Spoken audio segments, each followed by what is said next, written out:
This is the voice of the Report of the Week, signing on. Hello, ladies, gentlemen, and everyone listening in to today's newest podcast or broadcast of VORW International, the voice of the Report of the Week. Welcome, one and all. Hope everyone out there listening in is feeling and doing all right. Well, as you could evidently see by the length of this program, certainly by no means a rushed show today. I take my time. Most of this program, again, is dedicated to responding to listener correspondence. However, the first, 50 or so minutes probably feature a discussion about some radio stuff and an update on my broadcasts. So, it's just going to be a pretty, hopefully it'll be a decent show with a good variety of topics strewn about. For those of you who are tuning in online via YouTube, if you'd like to turn your attention now to the fan art that we have featured in the program, there are 4 pieces of fan art in today's show. The first piece is credited to Moritaka. The second piece is credited to the Pixel Art Shop. I believe that's by Kyle McCoy. Again, the Pixel Art Shop. The third piece of fan art is credited to a user on Instagram who goes by the name Sam J. Bird. No spaces there. Again, on Instagram, Sam J. Bird. The fourth piece of fan art is credited to a YouTube user who goes by the name The Panda 6400. That's The Panda 6400. No spaces there. If you would like to have a piece of fan art featured in the next program, say you're feeling creatively inclined and motivated to make something, well, you're more than welcome to do so. Create anything you would like, and then send it to me via email as an email attachment to vorwinfo@gmail.com, or upload it to a third-party image hosting site and send me the URL again via email. Please let me know how you would like to be credited, be that by name, if there is a website or profile you would like me to link, a social media username, or if you would like to be kept anonymous. And on a final note, before we get into the program, this is the first and only time I am even going to make this announcement in, how long this show might be, over 4 hours. So I'll get it out of my system now. If you'd like to support this broadcast monetarily and help keep it going, a donation via PayPal is welcome at vorwinfo@gmail.com, or via Patreon at patreon.com/The Report of the Week. Likewise, if you'd like to advertise on this program and promote a good, a service, a website, your social media, whatever it is, just again shoot me an email at the established address, vorwinfo@gmail.com, and we'll see what we can do. Speaking of advertisers, it is my absolute pleasure to welcome a new advertiser on board. Please consider giving them your patronage if you can. And with that, sit back, relax, and enjoy the program. This is VORW International. Have you ever found yourself lost in the woods? Forest to your back, and the rugged peaks of Mount Rainier looming over you? If so, you might have found yourself in the tiny little town of Wilkeson, Washington. If that's the case, and you find yourself in need of refreshment, step on into the doors of the Carlson Block, where the proprietors will make certain to satisfy every desire for food or drink. Serving the finest naturally leavened sourdough pizza one could seek to find, and the coldest beverages fit to consume. Do you like cheese?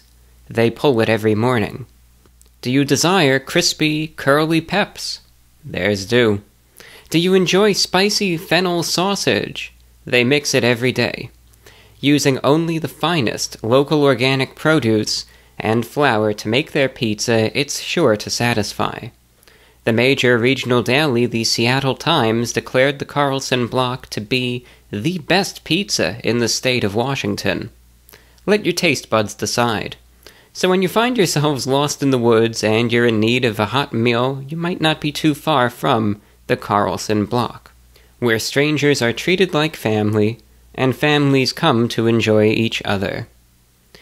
Check out their website, www.carlsonblock.com, that's CarlsonBlock.com, carlsonblock.com for more information, and also check out their Instagram page at Carlson Block on Instagram, or at Ian Niles Galbraith, that's IANNILES GALBRAITH,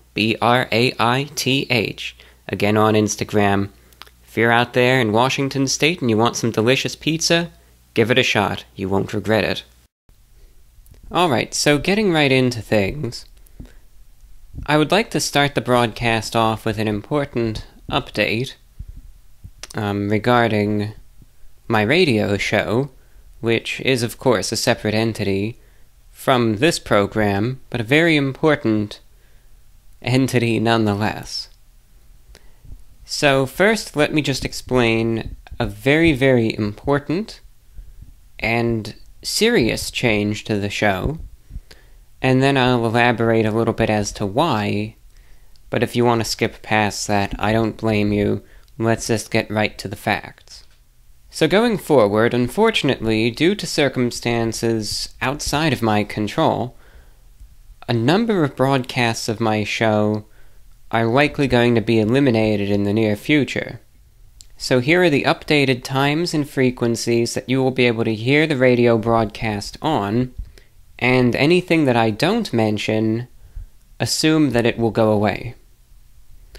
My main broadcast to North America is going to continue indefinitely on 5850 kHz, that's 5.850 MHz, at 10 p.m. Eastern, 9 p.m. Central, 8 p.m. Mountain, 7 p.m. Pacific, every Thursday, Friday, Saturday, and Sunday evening.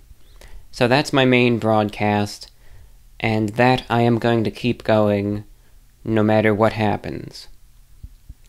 Additional broadcasts that will continue: broadcast of my show on station WNQM AM 1300 at 3 a.m. Eastern every Saturday for listeners in the Nashville, Tennessee area. That broadcast is also on TuneIn Radio. That will continue. WWCR 6115 kHz shortwave at 6 p.m. Eastern every Saturday will continue as well. And a broadcast on station WITA 1490 AM at 9 p.m. Eastern every Saturday for listeners in the Knoxville, Tennessee area. So these broadcasts are going to continue on the air indefinitely.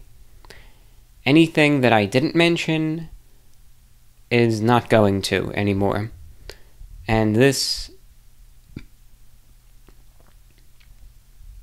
essentially is going to result in the elimination of about 14 additional airings of my show each week. That's 14 additional airings of the show each week are going to be cut back. That includes broadcasts on 9955 kHz to South America, 7780 kHz to Eastern North America, 9395 kHz to North America, 9455 kHz to Western North America, 7730 kHz to the Pacific, 15770 kHz to Europe, 5800 kHz to South America, 5010 kHz to the Caribbean, as well as some late night and early morning rebroadcasts on 5850 kHz. So again, just note those opportunities that you can still hear the show. Just rewind the program, listen to it again if you want. but that I am going to keep going for as long as possible, hopefully for many years to come. Alright, so for those of you who enjoy the radio show, maybe you have a shortwave radio, maybe you listen intently and you already know this. Maybe you have a radio and you just don't listen all that often, but if you want to again, or if you're interested in listening to my radio show, it's important that I outline these changes, because it would just be ridiculous of me to otherwise make these changes and not tell anyone, and then you're trying to tune into some of these other airings, and you're not hearing anything, and you're wondering what's going on. So I just needed to give that announcement, to just make sure we're all on the same page. Alright, so that's the important announcement number 1. Major cutbacks, the elimination of about 14 additional airings of my radio show each and every week. But again, the main broadcast to North America continues, as do a couple additional broadcasts on AM and shortwave radio.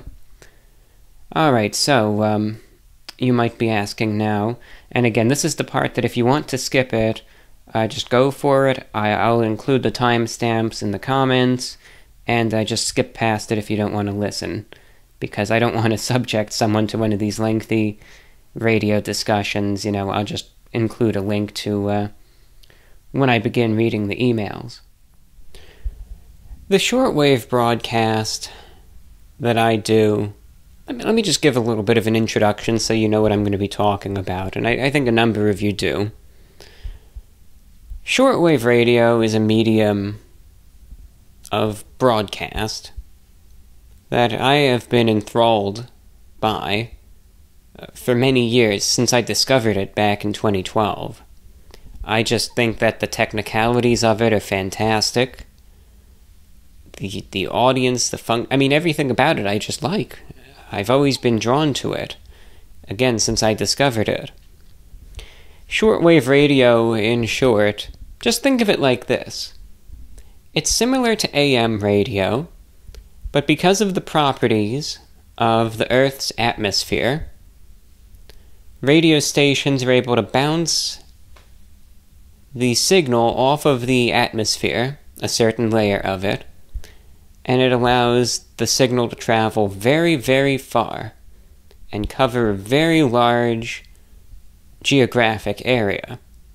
So the main benefit of shortwave radio is the coverage that the radio signal is able to reach. Right, an FM station can reach 20 miles, maybe 50 miles at most. A strong AM station could reach 100, maybe 200 miles or more. But shortwave radio stations can cover thousands, if not tens of thousands of miles, entire continents. And as you could imagine, the ability that signals, let's say you have a transmitter in Europe, you could beam the signal and reach North America all the way from over there, or vice versa, or you can broadcast from North America and cover Africa or South America, or even reach to Asia, etc. As you could imagine, the ability to reach such large geographic areas from a distant transmitter site, that was particularly advantageous in the days before the internet. That was a very popular way to get news from overseas direct from the source. Before internet, you could tune to the BBC over the shortwave and you could find out what's going on over there, etc., etc. It was very popular all the way from the 1920s up until the early 2000s when, the internet really came to prevalence. Of course, television was already, doing a number on it, but it still held its own, but internet really diminished a lot of the need for shortwave radio, at least to a mass audience. Now, still, it remains very popular in the developing world, and there are still mass audiences, in the tens of millions in much of Africa, where just, the infrastructure in much of Africa, Asia, parts of South America, and parts of the Pacific as well, right, where just the infrastructure isn't there, Maybe the locations are just so remote and isolated. Maybe, the media is restricted or controlled. Whatever it might be. Again, the ability that stations from transmitters far away can broadcast news, views, entertainment, information, perspective to these areas.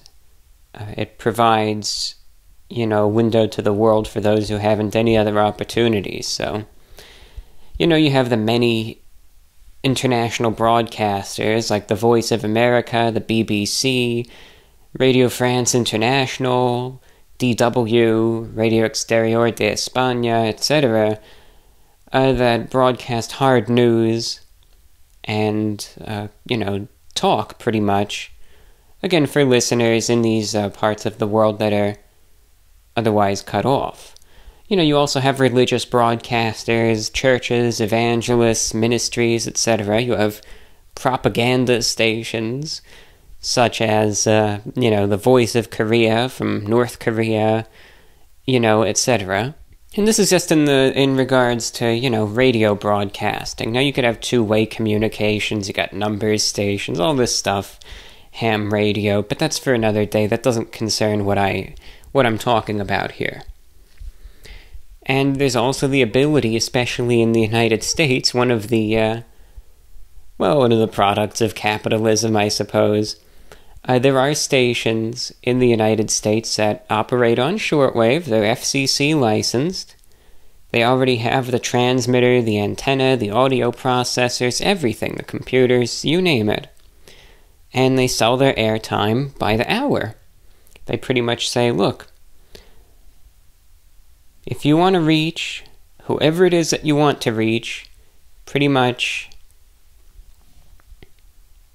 as long as you can pay for it, we will broadcast your program. It could be live, it could be pre-recorded, and that's how a lot of stations in the United States are able to stay on the air these days, because it's a dying medium, especially in North America. So what radio stations remain on shortwave over here?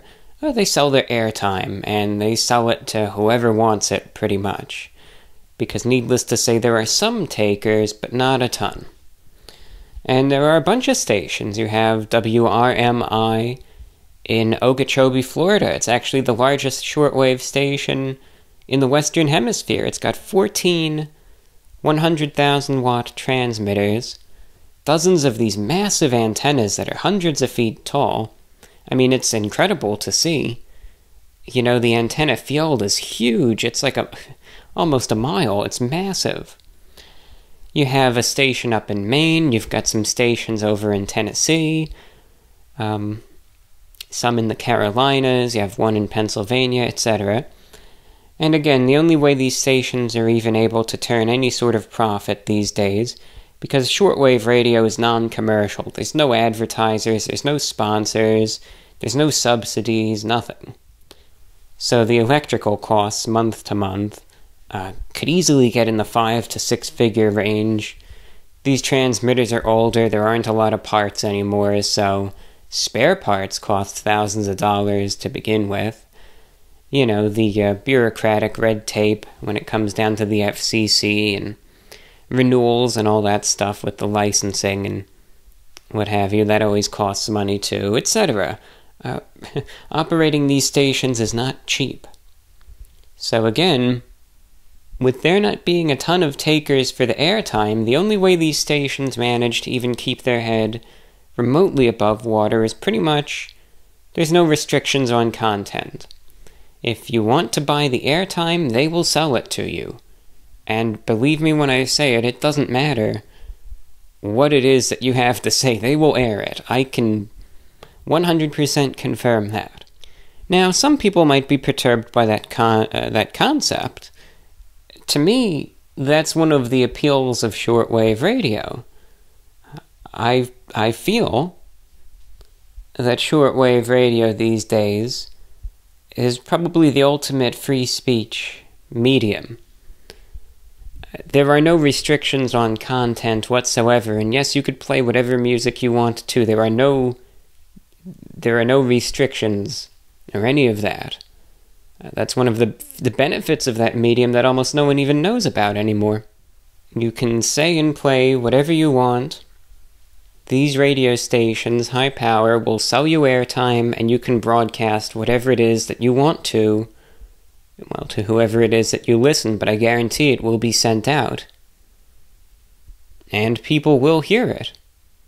You know, obviously some shows have more listeners than others, but as a result, one of the big appeals why I remain so steadfast to shortwave is because I know firsthand how frustrating it can be sometimes to, well, even do these podcasts on YouTube. I mean, probably the last good number of shows, I have to watch what I say, I have to edit the shows to pieces, and publish different versions on different sites, because all these sites have different rules and terms of service, and monetization guidelines, and algorithms and restrictions, and sometimes I feel like, I'm not even that controversial at all, but even considering that, I can't necessarily talk about what I want to talk about to the fullest capacity.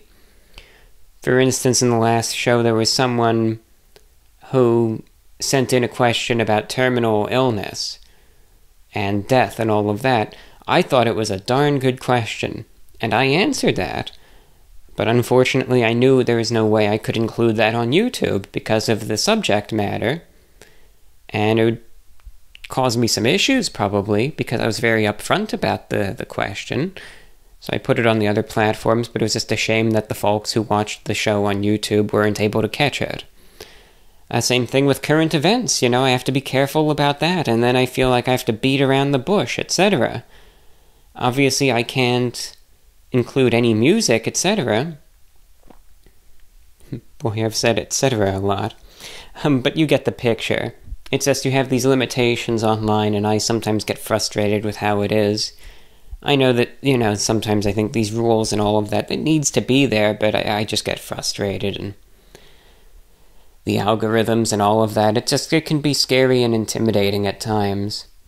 And being able to have this medium still that I know is not controlled by any of that, it's very liberating in a sense that I can get to the microphone and I can discuss current events in not even a non-controversial way, or just in a non-partisan way too. But at least I know that I could just tell the news and share my thoughts as I want to, and nothing's going to stop me. And like I said, it's just very liberating. It's just, you can't really get that anywhere else without at least some sort of worry in the back of your mind. And yeah, the medium, those properties thereof, like you could imagine, it leads to some good and it leads to some bad. I think there's some fantastic independent programs out there. As a matter of fact, that number has been increasing. Some very good music shows out there that are, they're starting to realize that, you could play whatever you want on here. So there's just lots of really interesting independent music shows. Some shows that play classic music, contemporary, all genres. There's a jazz show, there's a classical music program, there's lots of classic rock, but all sorts of stuff. And that's great. I welcome these sorts of shows. There's some interesting news talk programs, just some pretty crazy entertainment ones. And then, of course, you also start getting into the more controversial stuff, too. Right? I think one field that you could imagine dominates the airwaves here, especially in the US, is religion. There's probably close to 100 or more different religious programs on the airwaves, and if you have a shortwave radio, as you spin the dial, you kind of go from one mostly evangelical broadcast to the next, and you have to, if it doesn't interest you, you have to sift through it and find the good stuff. And then there's also programs out there that I think some who are listening would agree with, but it would be silly to be ignorant of the fact that you have extremist political programs. And again, because the content isn't censored in any way, you hear it all. I mean, like I said, in any sort of show, you could hear a lot of four-letter words in certain, but in certain programs anyway, but you also hear maybe some very hateful language as well, racial slurs, you name it. You don't get that a lot, but there are a few shows out there. Some of the more notorious ones, and you can just Google this stuff if you want. You could look up Hal Turner. You can look up, of course, Alex Jones, he's there. You've got Scriptures for America. You have Kingdom Identity Ministries. You know, shows like that, which are just very, very controversial, and some may find it troubling. Now, nonetheless, most listeners to the medium just, if that's what you want to listen to, then you stay tuned into the station. If not, you just keep turning the dial, and you go on to the next. And, I was listening tonight to just the various programs, and, it's a very interesting mix. On station, I hear this guy screaming his lungs out. Then I hear Alex Jones, and I turn to a station from Cuba playing some Cuban jazzy sort of music. There's some classic rock. Then there's a station with news about Taiwan. Then there's a station playing contemporary music from Northern Europe. There's China Radio International. There's the BBC. Radio Romania, there's a station out of Mexico, and you've got Hal Turner, and then it just goes on and on. But you have this wide variety of stuff. It's not like there's just one or the other you have to listen to. So a lot of listeners, like I said, the controversial stuff, they just tune past it until something, perhaps more listenable is found. So I think I've pretty well established what shortwave radio is, the medium, and I think what attracts me and a lot of other people to it. And like I've said, it's something that it's interested me for a while, and I had dreamed since 2014 to one day be able to do a broadcast over shortwave. I really never thought that would be possible, at least for a long time, but it was certainly a pipe dream of mine. I remember in 2014 I would go for these night walks, and I would sometimes just kind of drift off into thought while I would be walking, and I would imagine myself there at the microphone hosting my own show, and I was just thinking, it's one of those thoughts if only, right? And I mean, even still, to my amazement, the fact that I'm able to do this show of mine over the shortwave, I do it 4 nights a week, every Thursday, Friday, Saturday, Sunday evening. Each show is an hour long, and it's a new show each night, so I do 4 extra hours of content a week every week.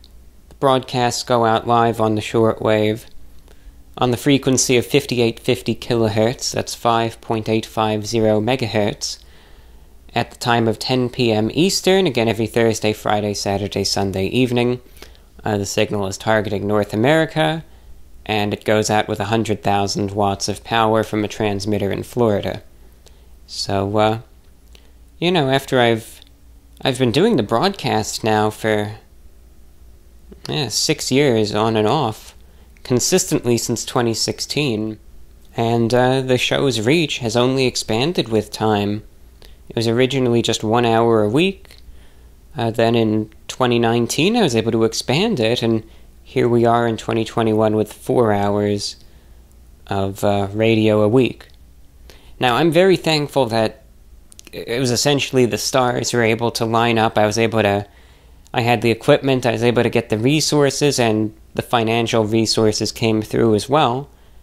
But that doesn't mean that it's always smooth sailing, It's one thing that I have mentioned before is that shortwave radio, despite these characteristics and maybe qualities that I think maybe some could understand the appeal of, I've already established that it is still dying over here in North America. And as a result, there's operating costs, and the stations themselves that I go out on wouldn't be able to survive if it weren't for the people who buy the airtime. Now, there is one client who is quite notorious in the world of shortwave, not only because he's a notorious character, but because of the sheer volume of airtime that this guy bought up. I mean, if there was one person who had the most airtime, it was this guy. He had been around for decades, and his name was Brother Stare. All I will say, because I just don't even really want to talk about this, just look him up if you want. Awful individual, and just highly controversial. He had been around for decades, since he'd been preaching since the 50s. He ran one of those doomsday sort of ministries, saying that the world is going to end. He considered himself a full-blown prophet of God. He ran a cult in South Carolina, controlled a lot of people, kind of had them under his thumb. And like I said, the rest, if you want to read about it, just know he was a bad person, in my opinion. Anyway, the amount of airtime that he bought up on shortwave and even on AM and FM stations was simply astronomical. Now, I myself have about maybe 1 or 2 hours of airtime a day, because I have my live broadcasts, and then I have some repeat airings kind of scattered throughout the week. And those costs, in and of itself, are sometimes difficult to manage. And that's just 1 or 2 hours of airtime a day. This guy, Brother Stare, had, at least on one radio station, the one in Florida, 100 hours of airtime a day, because I have 14 transmitters, so he almost booked some of them solid, just 24/7.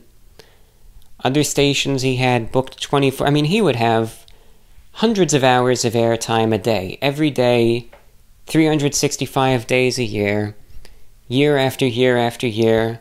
He'd pay full price for it. Think of the dollar signs that this individual, hard to say it in good terms, brought these stations one way or another. I think it was said, in the last, decade or so, I mean, he invested $50 million in airtime. That is a huge amount of money. Now, this guy was getting up there, 87. So it is of no surprise, of course, considering that what happened to him, it does come to us all, but he died on April 5th.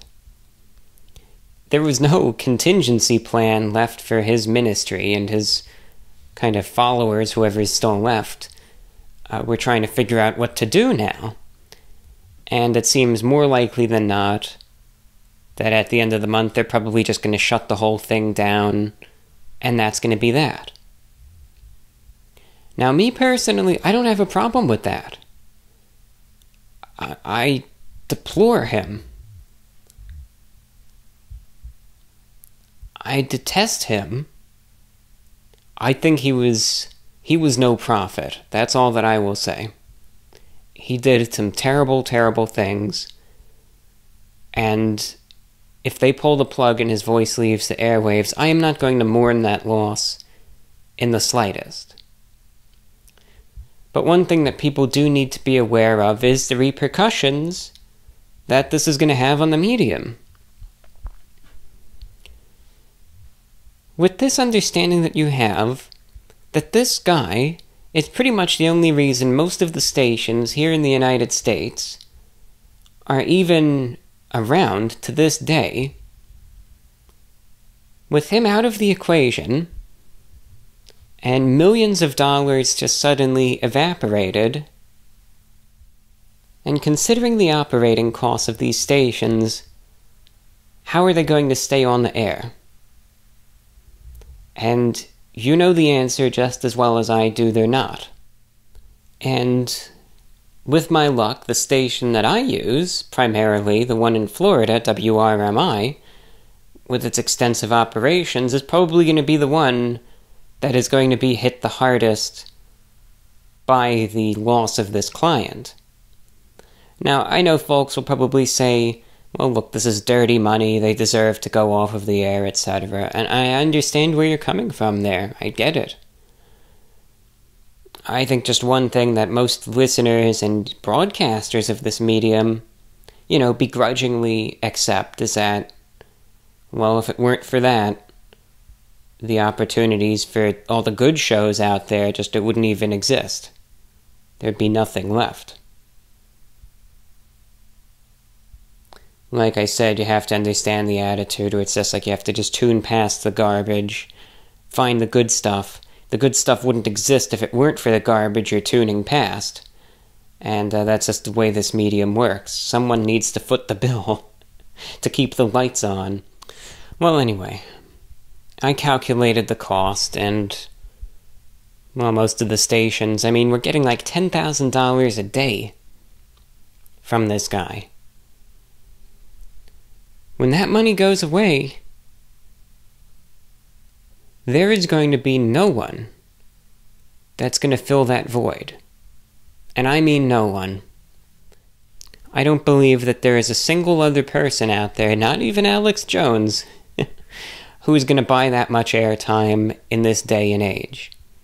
And some people say, well, why don't they, with this huge loss of revenue now, and obviously these stations are going to start struggling financially, because all of this money is going to cease to exist, well, why don't they just start trying to sell their airtime to more people? Because no one has heard of shortwave.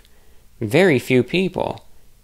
No one. You saw how, just to even introduce the subject, how I had to have this lengthy intro about it. I'm sure if they try, they'll get a few clients here and there, but it's not going to come close. It's not going to be remotely close. So, massive financial hardships for pretty much all of the stations in the United States that sell their airtime, which is pretty much all of them. It's not just a likelihood, but it is an inevitability. And at that point, when all of these stations pretty much overnight turn into money pits, instead of barely keeping their heads above water, what's going to happen? One of two things. Either A, they're going to go off the air completely, and with that, all of the programs who purchased airtime from them won't be able to do the shows anymore. Or B, they're going to have to make cutbacks in operations, perhaps transmitter power, and they'll probably have to increase the price of airtime as well, try to match whatever operating costs they now have. And that too, for many of the programmers, especially the independent ones who aren't made of money, well, they're probably going to leave the airwaves as well, because they just won't be able to justify it financially anymore. None of those options are good. And from the inside information I've received, this chain of events is going to probably start in about a month. And this is going to impact pretty much all the stations that I'm on, and most other stations in the country. So what options does that leave me with? Well, I cannot sustain this if airtime rates get raised even a couple bucks. And I'm being real about it. It's not even to the point where you can just try to sit there and beg for money and assume that you're going to keep your head above water. This is just an impractical goal, and something that's just not going to... it's unattainable. It's not going to happen. So that's why I'm not even trying, because it's not even worth it.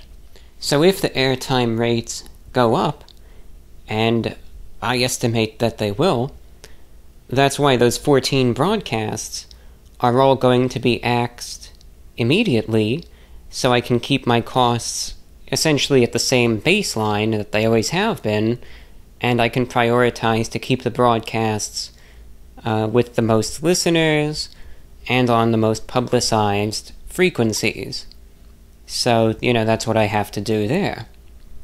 Now then there's the third situation, and this is the worst one, and this is what I fear, and it might not be immediate, but it is something that I am prepared for, that may one day happen, several years down the line, perhaps, if the losses continue to mount, and obviously, if the decline is just precipitous, and they're trying everything, these radio stations just can't keep their heads above water anymore, well then they're going to have to just close their doors and shut down.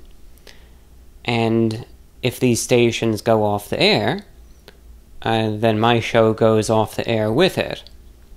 Now, in terms of contingency plans, that's where it starts getting really tricky. Because there aren't too many stations left in North America. And of the stations that remain, assuming a number of them go off the air, it's going to be really difficult to find something that will be able to sufficiently fill the void, so to speak, because the stations that I'm thinking of, there aren't many left that rival their transmitter power in North America that sell their airtime. Let's say they go off the air, there's a station in Alabama, but that's run by EWTN. They're not going to sell their airtime. The VOA, they have a station. They're not going to sell their airtime. There's some high-power transmitters run by some flat earth ministry. They're certainly not giving anything up.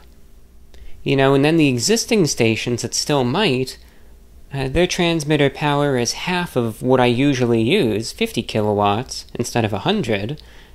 And, listeners as is, even 100 kilowatts isn't enough power to cut through sometimes some static and interference, etc.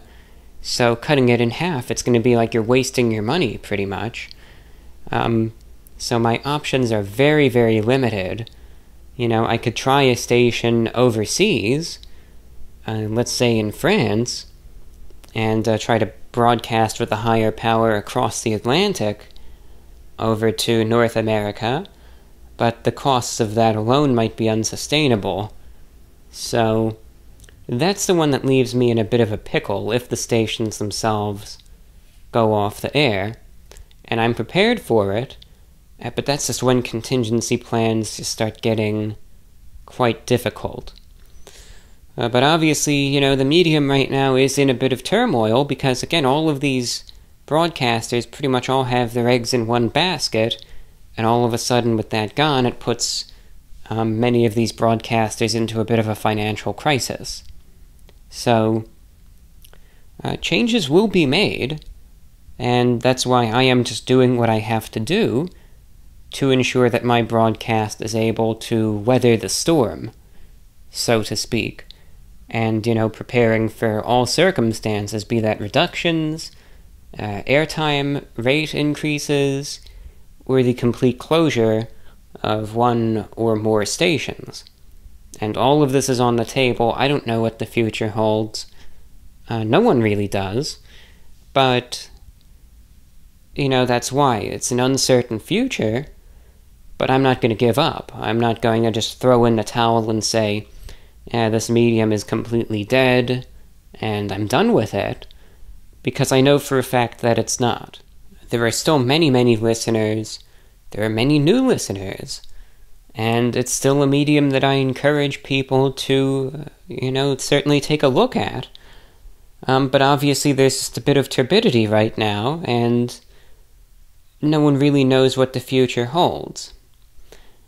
Right now, everything is still good, and there's still a lot of decent content on the air in North America, and that's some good news.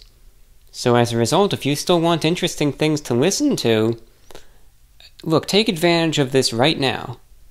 Because 10 years from now, at this point, considering what just happened, I don't think that this medium is going to be anything close to what we have right now. And it's already not much compared to what we had a decade ago. So it's just going to be like a wasteland, probably 10 years from now, and I don't know how much is going to be left. But enjoy what there is right now. There's still a wide variety of programming. of hard news, entertainment, politics, religious, and everything in between. Some crazy shows out there, too. There's still, some of those old sentinels of international broadcasting that are still going. You have these major international broadcasters you could still hear.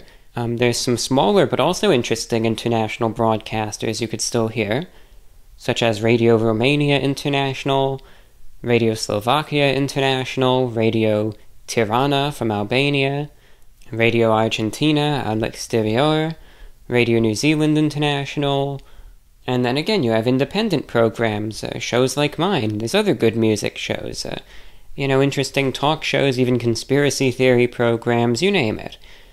So there's still a wide variety of stuff to listen to. What I'm just trying to say right now is, given the situation and the outlook that I have, get it before it's gone. That's my advice. And I don't know how much longer it's going to have left. I would say definitely there's going to be some time left, and I'd say a number of years, but it certainly is. I even said this 4 or 5 years ago, that I think the beginning of the end of this medium in North America is going to be when that guy, Brother Stair, dies, because even then all the stations, they had their eggs in one basket. Well, now he's dead, and the chickens are coming home to roost, right? Things are going to be interesting. So, that's all that I'm trying to say. It's still an interesting medium to just kind of expose oneself to programs that you might not normally hear online, at least easily. It's a good source of world news, information, just to experience other cultures, perhaps, learn about different places, and just an entertaining medium as well, with some marvelous technicalities and certainly applicability even in the 21st century that might be overlooked. As I said, if you want to get into it, get it before it's gone, because I don't know how much longer it's going to be around for. And I mean, I say this as a broadcaster who... I've been interested in this medium now for, 8 years, and I've had a radio show on this medium for 6 of those 8 years. And this is just from my inside view, as well as just looking at audience research, the state of things, and correspondences with broadcasters. So this is just what I say. If you want to believe it, go for it. If you don't, that's fine too. If you want to get a radio to enjoy what's left, I would always recommend the Teksun, that's TECSUN, PL380, that's 380 receiver, or the Teksun, that's TECSUN, PL310 ET receivers. Those are 2 very good radios. They're like in the $40 to $50 range, but it's money well spent. And I've recommended it to thousands of listeners over the years, and I would say pretty much all of them have been satisfied with that radio. It's just a good little radio, and it does its job, and it's very satisfactory. Of course, that's not the only radio that exists. There are many more out there, some that are exponentially more expensive, and some that are cheaper. Just know with radios, a lot of the time you get what you pay for. A good list of radios could be found at my Amazon store. A very, very tiny profit is derived from any radio sales on Amazon, but it's so microscopic. If you find a better deal on another site, just go for it, but you could find it at amazon.com/shop/the report of the week. Or if you have any, if you would like any advice on shortwave radio, any suggestions of radios to get, if you'd like a broadcast schedule in writing of when you can hear my show, which again, no matter the circumstances, I will fight tooth and nail to keep going, or other interesting shows you can listen to as well, simply send any questions to vorwinfo@gmail.com. It's always fun to discuss this medium, so I'll be happy to help anyone out. So that's the reason, and obviously for those of you who spent the time to listened to this whole discussion, thank you. And coming up next, we will go over to the mailbag portion of the program, where we read and respond to listener emails and pieces of correspondence. But before we get into that, I just, on a final note, wanted to mention just my sincere thanks and gratitude to everyone out there who does listen to the radio broadcast, who either actively listens or at least supports it in one degree or another, to honestly confide with you.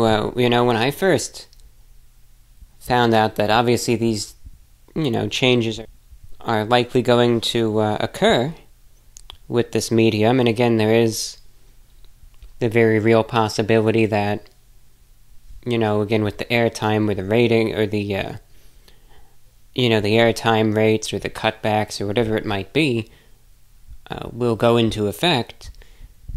There was a point where, for a couple days, I really felt quite depressed and despondent.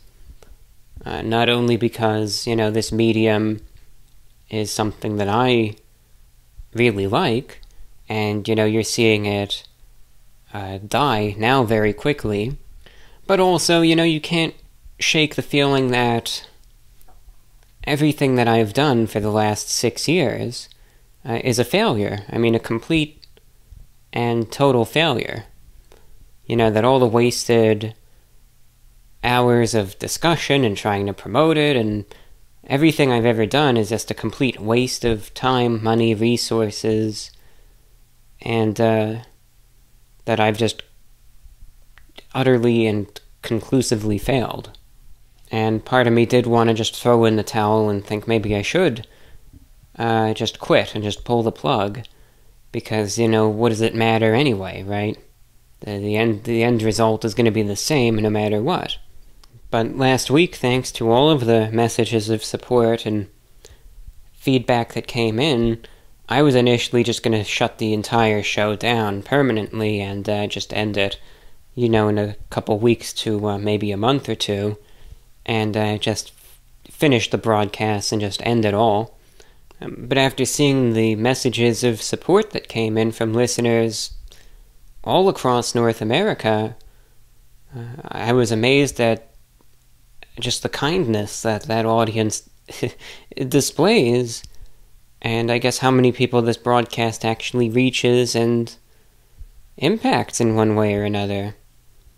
I guess sometimes, I don't know, maybe I underestimate how many people actually listen, because who the hell wants to listen to what I have to say? Who's going to waste the money on a radio to listen to me, I can't wrap my mind around that, but I guess there are people who do, and perhaps they don't see it as a waste of, time or financial or material resources, but as foreign a concept that might be for me to digest, I know that it's genuine, I know that it's real.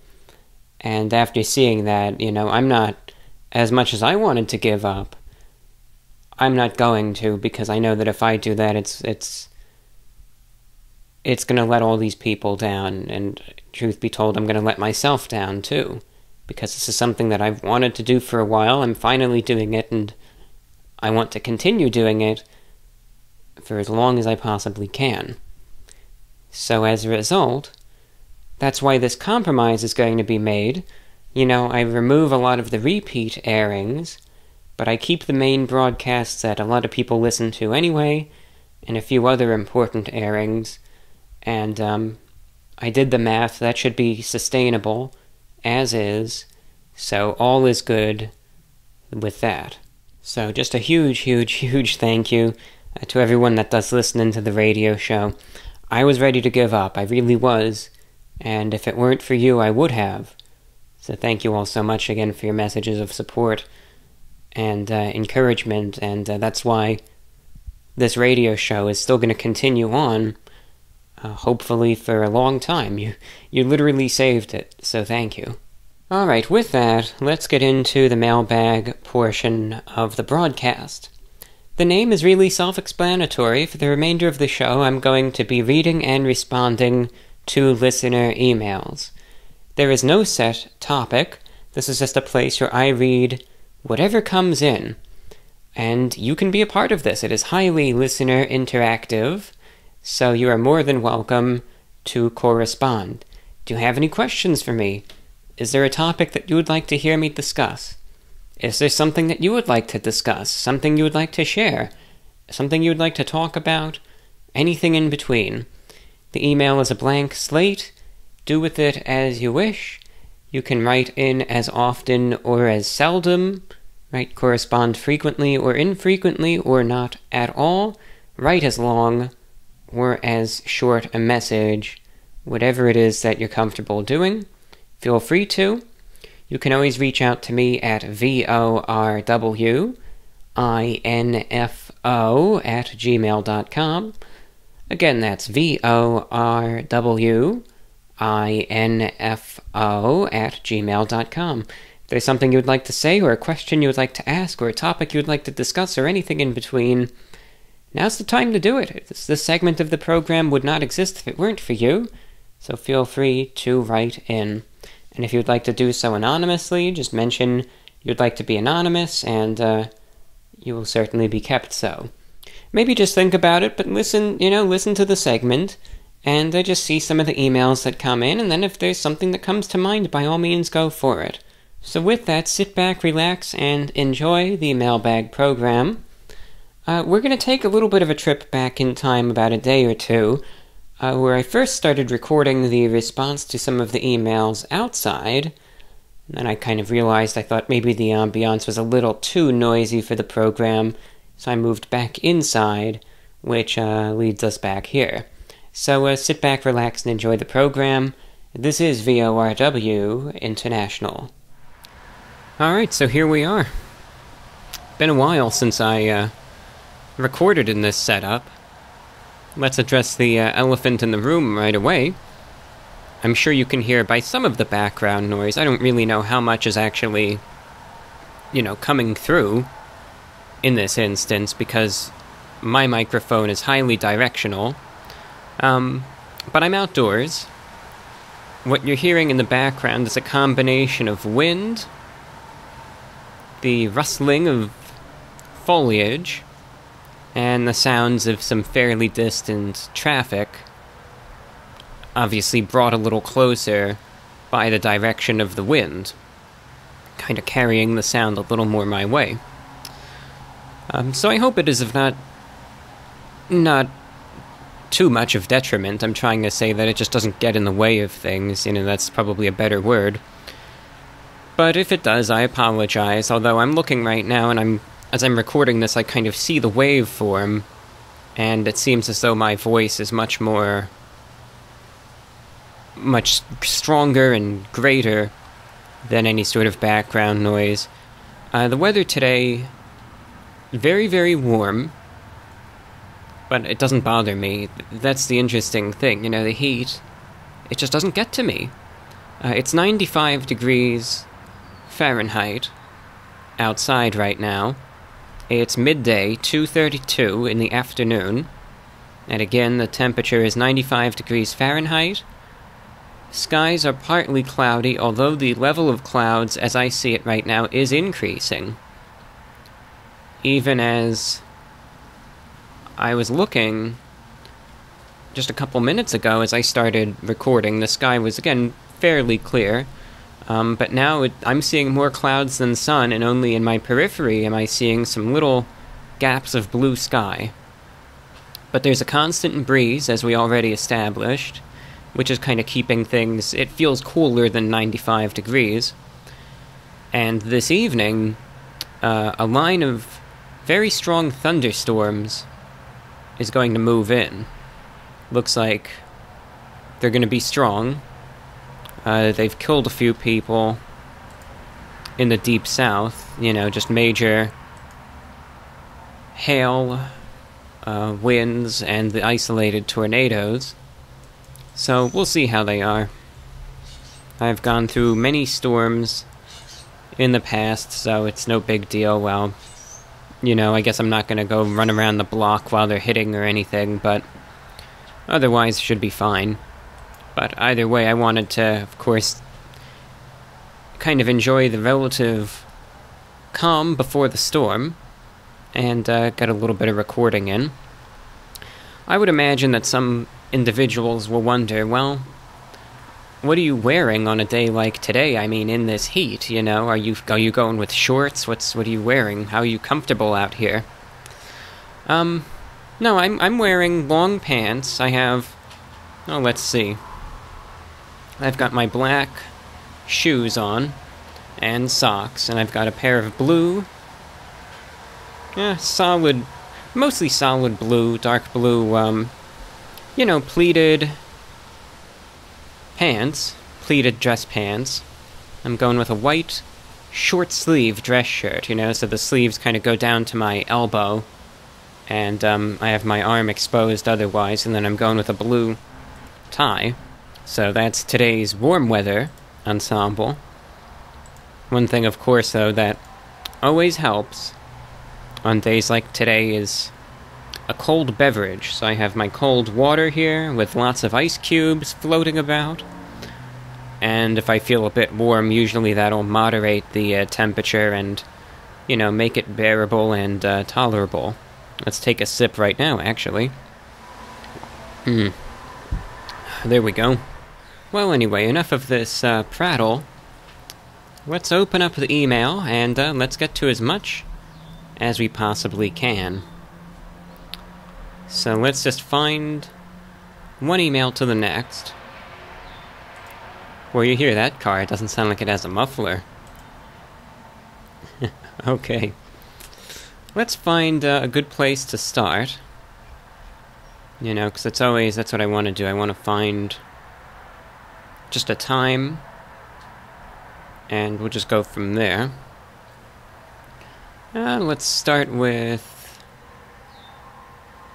let's go with this one here. Alright, this comes in from Hank in Phoenix, Arizona. Good day, VORW. New reviewer, second time writing. I finally caught up on the podcasts. I really enjoy them, and I normally listen to them while watching sports on television. Then it dawned on me when it came to the suits topic. One vocation that still wears suits is coaches.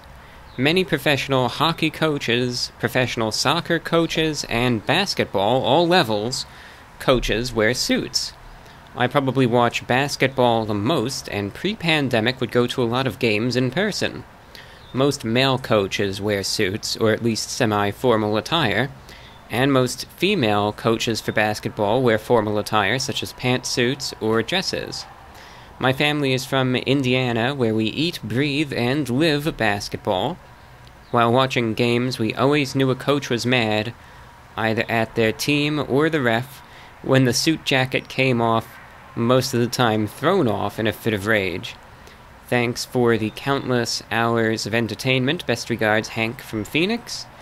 And you said I also listen to the radio show Friday night, sometimes Saturday on TuneIn. And thanks for the music requests as well, Hank. Good to hear from you. Yeah, I am familiar with that, at least with basketball. I wasn't really... I thought with soccer, or as they say, football overseas, the coaches in Europe, I know they always dressed pretty formally, but I didn't know if the ones over here in the United States still did, but I knew in Europe a lot of them still dressed very nice. But I know basketball, that is true. I know the coaches, they all did wear the, the suit and tie, full suit. So thank you, Hank, for writing in. Jack writes in, think you should include some Intonation News Europe. I love the shows and I try to tune into every show, and at a push maybe talk about your scary experiences or weird ones. Kind regards, Jack. Thanks, Jack, for your suggestion. It's been duly noted. Intonation News Europe. I don't really know what that means.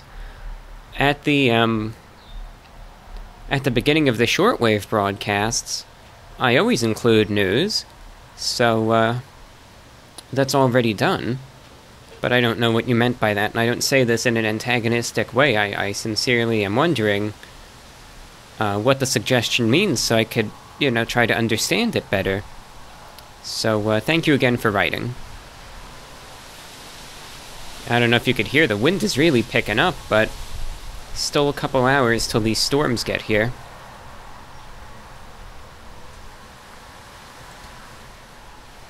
Andrew is checking in just with a short concern, just said I'm just checking in following some of the comments on your recent video. You mentioned the future of the podcasts and radio shows may be a little uncertain. I am a little concerned, and I'm just hoping everything is okay with you. Let me know if there's anything I can do to help. Yeah, Andrew, it's uncertain, but I'm certainly going to do what I can to keep it all going, and like we mentioned earlier in the show, it all just depends, and I really don't know what's going to happen down the line, but we'll see. We'll see. I hope to keep things going at least in some capacity, no matter what. But it might be just overblown concerns, or it might be legitimate, and I just don't know at this point. Next up, we have a comment coming in from Cole, who writes, "Hello, John. I have some questions, suggestions, and a few comments. First of all, I love your reviews and the podcasts. Every time I see you post something, my day gets better because I have something to look forward to watching. I don't really understand why the person got mad at you last episode for not uploading sooner. You are on your schedule, and you can upload when you want. One question that I have for you, what is the most mediumist food review that you have ever done? That means a 5 out of 10 where you wouldn't get it again, but you don't despise it. Last thing is that you should try doing reviews live on YouTube once a month. You could gain revenue from it, and I'm sure many people would love to watch. Thanks for making awesome videos," from Cole. Thank you, Cole, for your suggestion about the live videos. And I've established in the past that I don't really like doing the live videos, but I appreciate your suggestion, and again, it's something I'll certainly consider. Now, I can't say off the top of my head items that may necessarily be a perfect 5, but one example, anyway, of something that I could certainly, it just comes to mind immediately, immediate recollection, that I just tried, the French fries from Shake Shack. I think that's a perfect example of something that might be what you're thinking of, because I tried it. They weren't bad, but they weren't necessarily all that good either. It was like something that, they're okay, they weren't the most flavorful, they weren't bad.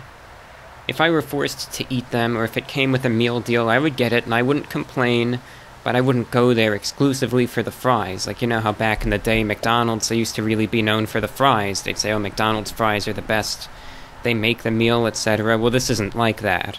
But, yeah, the fries from Shake Shack, that's certainly one of, that, like, personifies to a T what you're saying. So thanks again for your question. Alright, let's continue on with the emails now. Let's get into a bunch.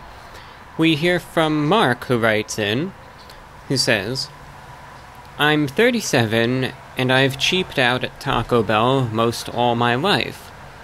On the rare occasion that I may step up from a hard or soft shell taco, there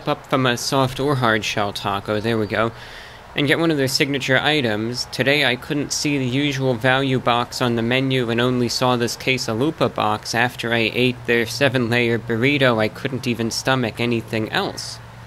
It was such an upgrade on flavor, I don't even know what kind of 7-layer burrito it was. Most likely the beef. All I know is it blew my mind. There was a hint of spice to it for some reason. Do you guys have this value box down south? I'm in Ottawa, Ontario, Canada. It came with a quesalupa, a 7-layer burrito, and a hard taco with fries and a drink. I think they made a mistake and gave me an extra quesalupa because I got 2. The price in Canadian dollars was about $10 plus tax, I believe, but the star of the show was the burrito. It puts everything else to shame on the menu. The guacamole and sour cream really made it something special. I'll never get a regular burrito again. If you've already reviewed it, sorry, but I searched your channel and couldn't find it." Alright, thank you, Mark, for your review suggestion. I don't think they have that deal down here, but maybe they do, but I don't believe that's the case. So thank you for bringing it up to my attention. Next email comes in from Ashley, who writes in, Ashley here, I want to say that you shouldn't feel rushed in putting out your next podcast at all. Take as much time as you need, and honestly, the more I wait, and I see the podcast is like 4 hours, it's worth the wait. I'm not saying that all your podcasts are not worth the wait, but just don't feel pressured in bringing out one of the next ones. Just take as much time as you need.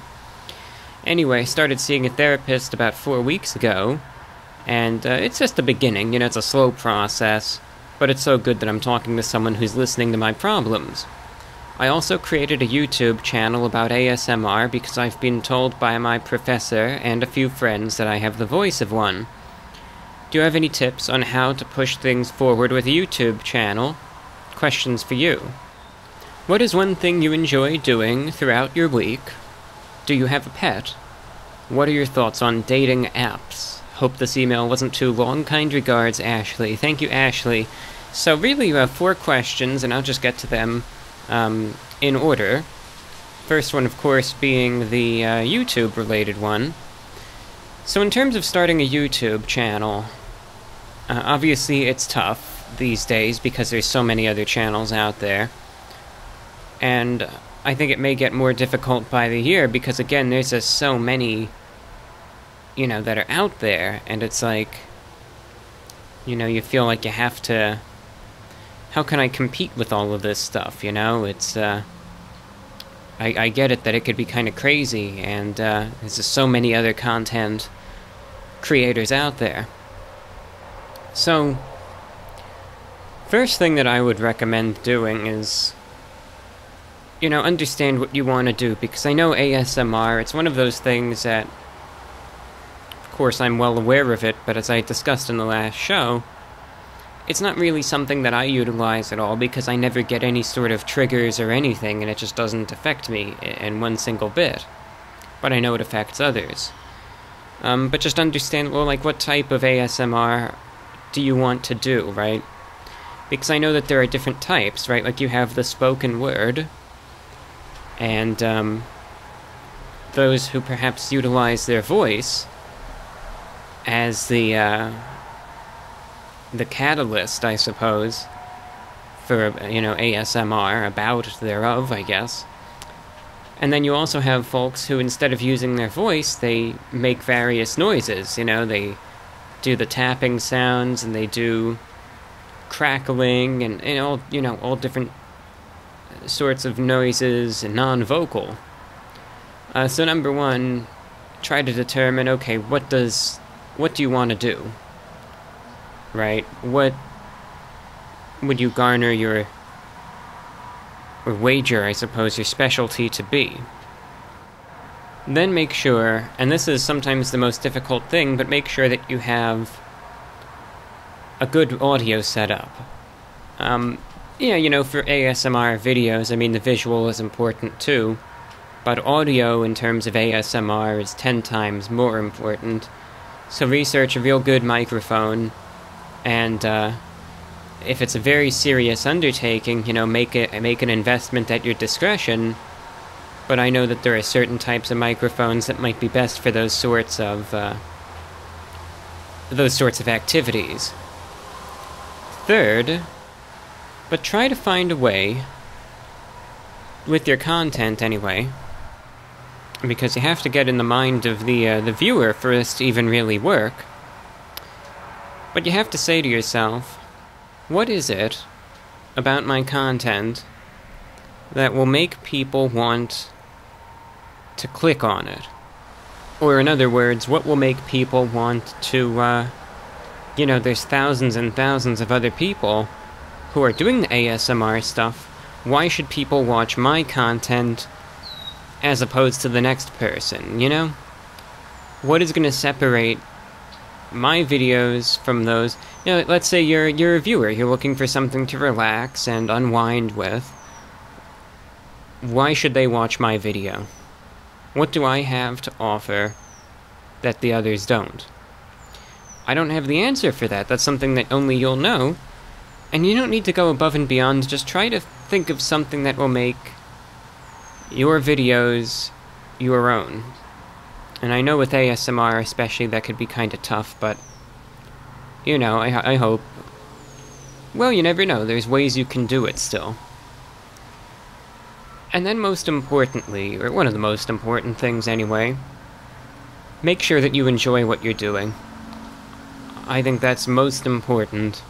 You know, don't forget the small audiences too. We all have these ideas that we want the big audiences, we want to be number one, we want to be on top, but please don't forget about the smaller audiences as well. You know, even 10 viewers, those are 10 people that are watching your videos as opposed to the others that see something special about the content that you're making, and please don't forget about that. So, don't forget that the small numbers are just as important as the big ones, and have fun with what you're doing. That is most important. If you don't enjoy it, there's really no point in doing it, so just have fun with it, and, you know, just make it something that you enjoy doing and look forward to doing, and even if a handful of people are all that watches it, don't feel bad about that. If anything, just know you got a small community, but it's yours, and you made this. Well, one thing that I enjoy doing throughout the week, to get to your second question, listening to the radio, right? That's the biggest cop-out answer I could ever give, but I do. I enjoy listening to the radio. And I also enjoy reading short stories. I've been going back to the one... I don't use the site much anymore, but I was going on this subreddit called No Sleep, and I like reading these scary short stories. And there was one series I was reading that came out a couple years ago. I enjoyed it, though. It was called, have you ever heard of the Left-Right Game? And I never read it because I thought that the title was just... It had no appeal to me at all. I thought it was like supposed to be some silly, like, choose-your-own-adventure type story, you know, should I go left or should I go right, you know. It wasn't like that at all. It was so much better than what I thought it was going to be. And I'm glad I kind of warmed up to it and gave it a chance, because it was great. And I spent a couple hours, it was 10 parts, and I read all of them, you know, just one after the next. And it's a long story, you know, it's like a mini novel, you know, it's 60,000 words, and just very well written, though. I'm glad I took the time to read it, and I could understand why a lot of people liked it, so... I'll do some light reading, you know, on a daily basis, pretty much. And that's always nice. I don't have a pet. I haven't in years. I had a pet fish long ago, but I haven't had anything ever since. And dating apps, that's of no application to me whatsoever. I understand that for those who do find them of interest and perhaps of usefulness, they can be an important resource. I just think that individuals, you have to read between the lines with a lot of this stuff, I think, and beware of ulterior motives behind some of the people on these sites. You know, what do they really want from you? Do they really want a companion? Or are they looking for something more immediate, more carnal, right? What are these people really looking for? Read between the lines, and I think some people are honest and forthcoming, but there's a lot of deceit as well. You know, people are trying to make themselves appear desirable. Maybe they are, maybe they aren't. So you just have to be careful. Not in terms of necessarily people not being who they say they are. You know, by that I mean, let's say someone says that they're, I don't know, a 23-year-old female, and they're actually a 50-year-old guy. I'm not talking really about that. That's still, but you know, it's not as much of a problem as it was, I don't think. But people saying their qualities and characteristics, and some misleading people out there that make you seem like they're this, that, and the other thing, and they're really not. You just have to be careful, be aware of that, and, you know, that's all. Just use your discretion and common sense. Thank you for writing in. I'm going to read one more email outside, and then I'm going to move back inside. Again, I'm very comfortable out here. I like it, but I think it's just... probably too loud for this show. But I'm glad I was able to sit outside anyway and enjoy it. Enjoy the nice day. So just a short comment from Jack in Stirling, Scotland. Listening to the Mailbag Show, catching up on work in bed. No special comments, just wanted to say thanks for the show, and sorry to hear about the abuse you said you're receiving. Cheers from Jack. Thank you, Jack. I really appreciate your kind words and feedback, and yeah, there were a lot of jerks in the last show. The funniest thing, they sit there and they yell and they scream and they say all these nasty things, and then when you upload the next show, they all disappear off the face of the earth. What's up with that? Where'd they all go? I thought they wanted a show so bad, and now they're nowhere to be seen. Isn't that kind of funny, right? You call them out and they all disappear. Hopefully they'll stay gone, They might say, well, they are idiots. And I kind of say that in hopes that I'll lose them as listeners, because, good riddance to all of them. I don't really want them listening to this show anyway. But thanks again for your kind words, and I appreciate all the messages of support. I think there's a lot more level-headed folks that tune in than these awful people. It's just you have this very vocal minority. Isn't it something? You get a small number of people, but boy, they make themselves so loud. Yeah, the smallest dog has the loudest bark, right? Sometimes that's how it is. Alright, everyone, I'm gonna move back inside now and, into a more quiet environment. You're listening to VORW International. Alright, so by the lack of sound, obviously you can tell that I am back inside. With that said, I don't think there's any reason to say anything more than that, so let's continue on with the broadcast. Let's get on to some more pieces of correspondence. So I have them marked here. And let's just start from the bottom up this time around. Alright, this is a sartorial email from a listener who goes by the name Cole Dean. Hi, Review Bra, how are you? I've been a fan of VORW and Report of the Week since 2016. I've messaged you occasionally. The most noted time was in 2019, I believe, regarding the hurricane that could potentially hit you. I had to shy away from the channel in 2020, checking it every so often to see if you were okay. I'd been cleaning my house and watching the VORWs, and checking in once more in 2021. You always bring me that peace when I reunite with your content, and listening to you speak about Ralph Lauren and polo suits, I came across these green, super soft dress pants that just so happened to be by Ralph Lauren.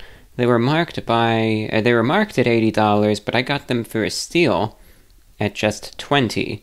Now, they were super big on me, and granted I don't wear suits, I'm more into punk rock fashion, so I cut the legs to my size and rocked it that way.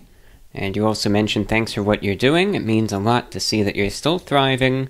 Please don't give up on your teeth. I know it's stressful, but seeing you smile or laugh genuinely makes my day. I have not a clue of what is going on right now, but never forget to floss. It's one of the most important things in brushing teeth, which I know you probably do your best. Be safe, take care. Thank you, Cole Dean, for checking in. You also included a picture. For your privacy, I won't include it in the broadcast, but yeah, they look comfortable, It's one of those pairs of pants. I don't know, it's just like some clothing you can have a visual thereof, and you can't discern whether it's actually comfortable or not. But there are some garments where you see it and it looks comfortable, and that's one of them. So I hope it lasts a long time, and I hope it's fun and enjoyable to wear.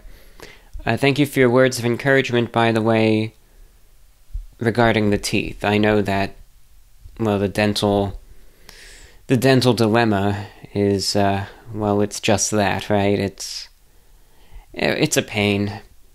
It's just sometimes I feel like there's endless issues because it was years and years of problems all built into one, and the problem was that it got to a point, I guess a year and a half ago now, It was so bad that I couldn't even properly brush my teeth without fear that they would crumble just by the toothbrush brushing them, or just by flossing, that it would literally rip the teeth apart. I mean, they were that soft and that in that dilapidated state. But anyway, it's getting better bit by bit, but it's just a lot of work, and I guess sometimes it feels like it'll never end. But I know that, well, the number of teeth in my mouth are finite, and that kind of limits the potential extent of issues, right? It could only last for so long. So thank you again for your kind words. We next hear from Sean in New Jersey. Good day, sir. I write to you today to express how much I value your podcast and the effect it has had on my mental health. Watching your latest running on empty food review of the Arby's Spicy Gyro, you mentioned the future of the podcast might be in question. And after listening to the recent podcast last night, you expressed that some people were dissatisfied with the frequency or lack thereof of the podcasts and used some strong language aimed at you. I'm so sorry you had to endure such harsh treatment, but I believe most of your audience, myself included, is so grateful for everything you release and is not impatient or rude. I first happened upon your channel when I watched the video of the blind taste tests between Coke and Pepsi. This video attracted me, as I am a wine beverage expert, and I love blind taste tests to present genuine, unbiased opinions. That video with your professional delivery sparked my interest in your other videos on YouTube, and I eventually stumbled upon your podcast, where I have been a faithful listener ever since. I'm a very anxious person in general and get panic attacks on occasion. Very few things help calm me down. Listening to your podcast has done just the trick. Your soothing voice has helped calm me down when most other things have failed. I enjoy your logical and well-informed opinions on a variety of topics. Even if I don't agree 100% with you, I respect you, the work you've done, and I sincerely hope you can continue offering your voice through the podcasts. Warmest regards, Sean in New Jersey. Thank you, Sean, for your kind words. And it means a lot to know that this podcast has managed to help you through, bouts of anxiety. And I'm very thankful for that. People are strange. The things that some people get upset at, I will never understand. Would you believe it? Earlier, I reviewed the Shake Shack. And like we were again talking about when that listener wrote in about the most average item. And another thing, a lot of listeners did bring this up. It is a very valid point. The burger was good from Shake Shack. Was that a $10 burger? The entire meal, $20. For a decent burger, mediocre fries, and an average shake? You gotta be kidding me. That's what I don't understand, these prices. And now some people may try to refute that by saying, well, it may just be expensive in your locale. Well, that may be so, but many, many, many comments were saying as well, it's so expensive, I don't think it's good, but it's not worth the price, etc. But anyway, that's not even what I was going to bring up. It was just funny, the things, again, that people get angry about. Now, sometimes, right, there are times where people can get angry at you, and it can bring you down. Like, you saw the effect that those folks... I tried not to let it get to me, but sometimes it's tough. And like we were saying in the last show, those folks who were so demanding for the next broadcast, you saw that did have an effect on my delivery. I didn't want it to, but it did nonetheless. Now, what's done is done, but there are some instances where people can be just as vitriolic. But when you take into account the subject matter that is causing such a fuss, it's just comical. Now, sometimes that just makes them angrier when you do that, but it just made me laugh. So I was witnessing a number of full-blown fights in the comments section of the review that I did for the Shake Shack meal, because I didn't not like the fries. I just thought that they were average, and that's it. They were unremarkable. I just didn't see much of value in them. If it comes with them, again, I'll probably get it as a meal deal, but it's not like I'm going to go there just for the fries. There was a number of individuals in the comments who also agreed. And they said, yeah, I've never liked the fries from Shake Shack. But then, you also had a number of individuals who I will call Shake Shack devotees. And they came in swinging, let me tell you. Oh, you don't know what you're talking about. These are the best fries I've ever had. And then, some folks tried to go against it. They say, what are you, out of your mind? These aren't any good. Oh, no, they... And then, of course, the back and forth devolves into harsh words and vulgarities strewn about. Isn't that something, though? The thing that I found so funny is when you put it into perspective, these people are squabbling over French fries. Too good. Too good in terms of its comedic value, anyway, not good in terms of the conflict. I don't like when people fight, especially over such silly things, but I can't help but find that situation humorous. It's ridiculous. So, French fries. You're getting riled up over French fries from a fast food restaurant. Look at yourself in the mirror. My goodness, people.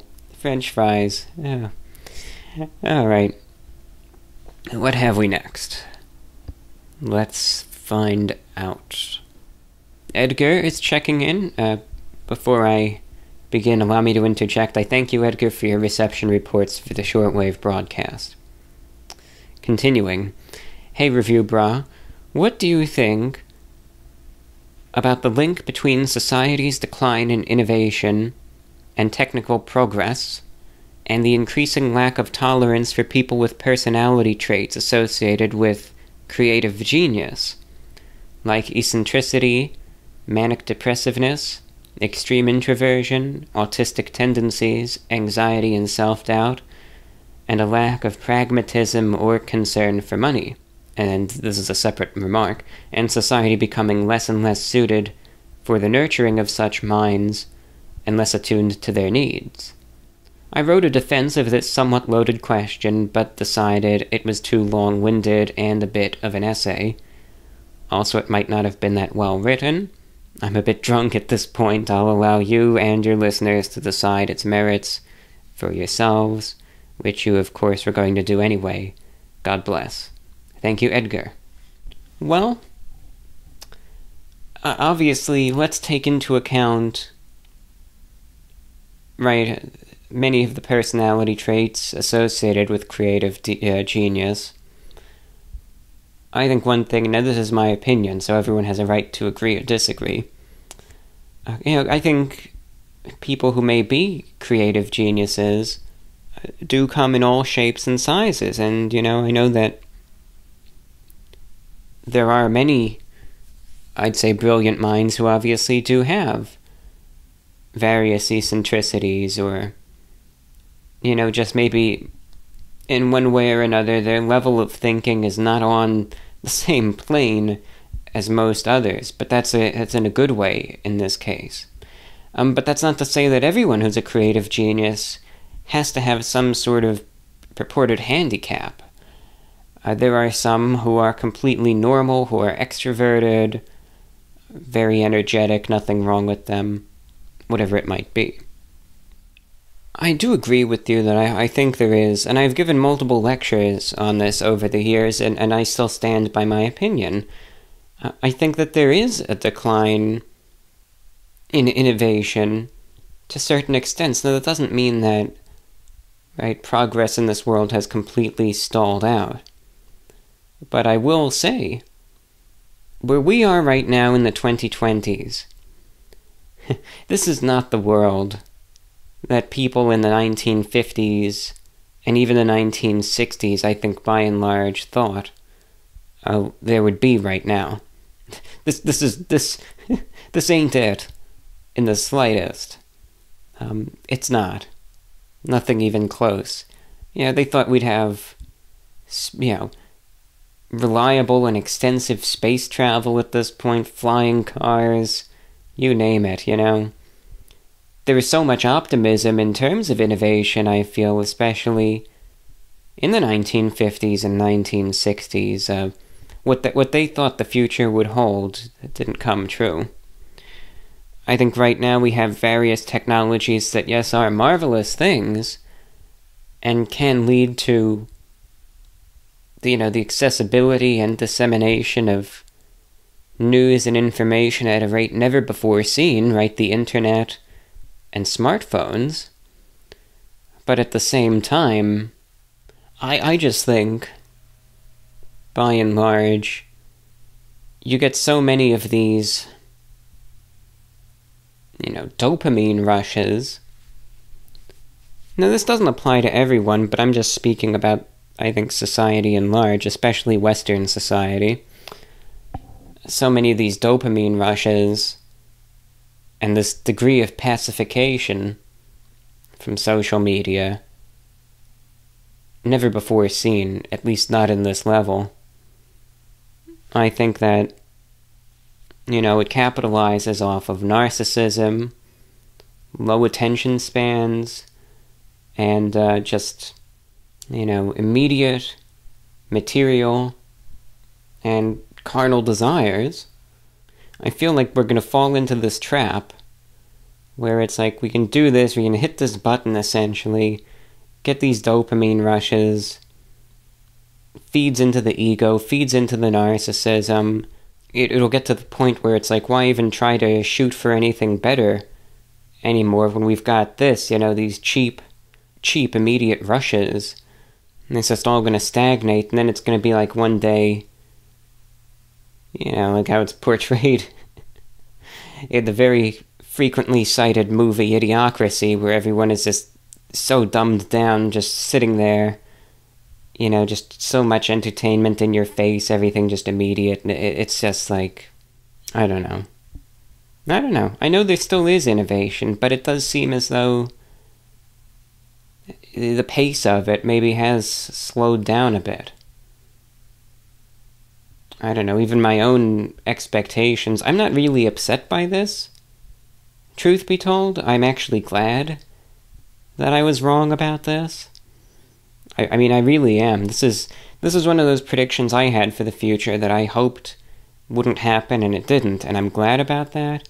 But it goes to show that even I had greater expectations for innovation even just a decade ago. I thought that by the 2020s, I was thinking of the early 2020s, a decade. I was thinking that you would see many, many, many more self-driving cars, that they would have been perfected at this point. They're still very expensive. Yeah, they're becoming, to a degree, more common, but it's not revolutionized. It's not necessarily inexpensive. It's not there yet. And I thought that you would have smart everything at this point. That every device in your home would be a smart device. And again, like, you do have these Amazon Echo things and the Google Homes and stuff, but again, that's still more of a novelty than it is a complete requirement, for function in this world. In the last 10 years, there's some interesting little trinkets and stuff that have come out, but there's no sort of invention like what happened between 2000 and 2010. Right, the smartphone, that was, for better or for worse, revolutionary in terms of, at least the mark that it made, right? The impact that it had in Western society, but nothing like that.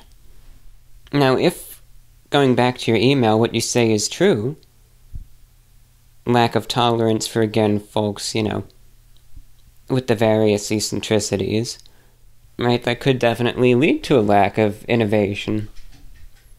All that it would beg is the question, is there actually such an increasing lack of tolerance? How prevalent is it, right? I don't know as to its prevalence, but I would agree with you that I think that there is.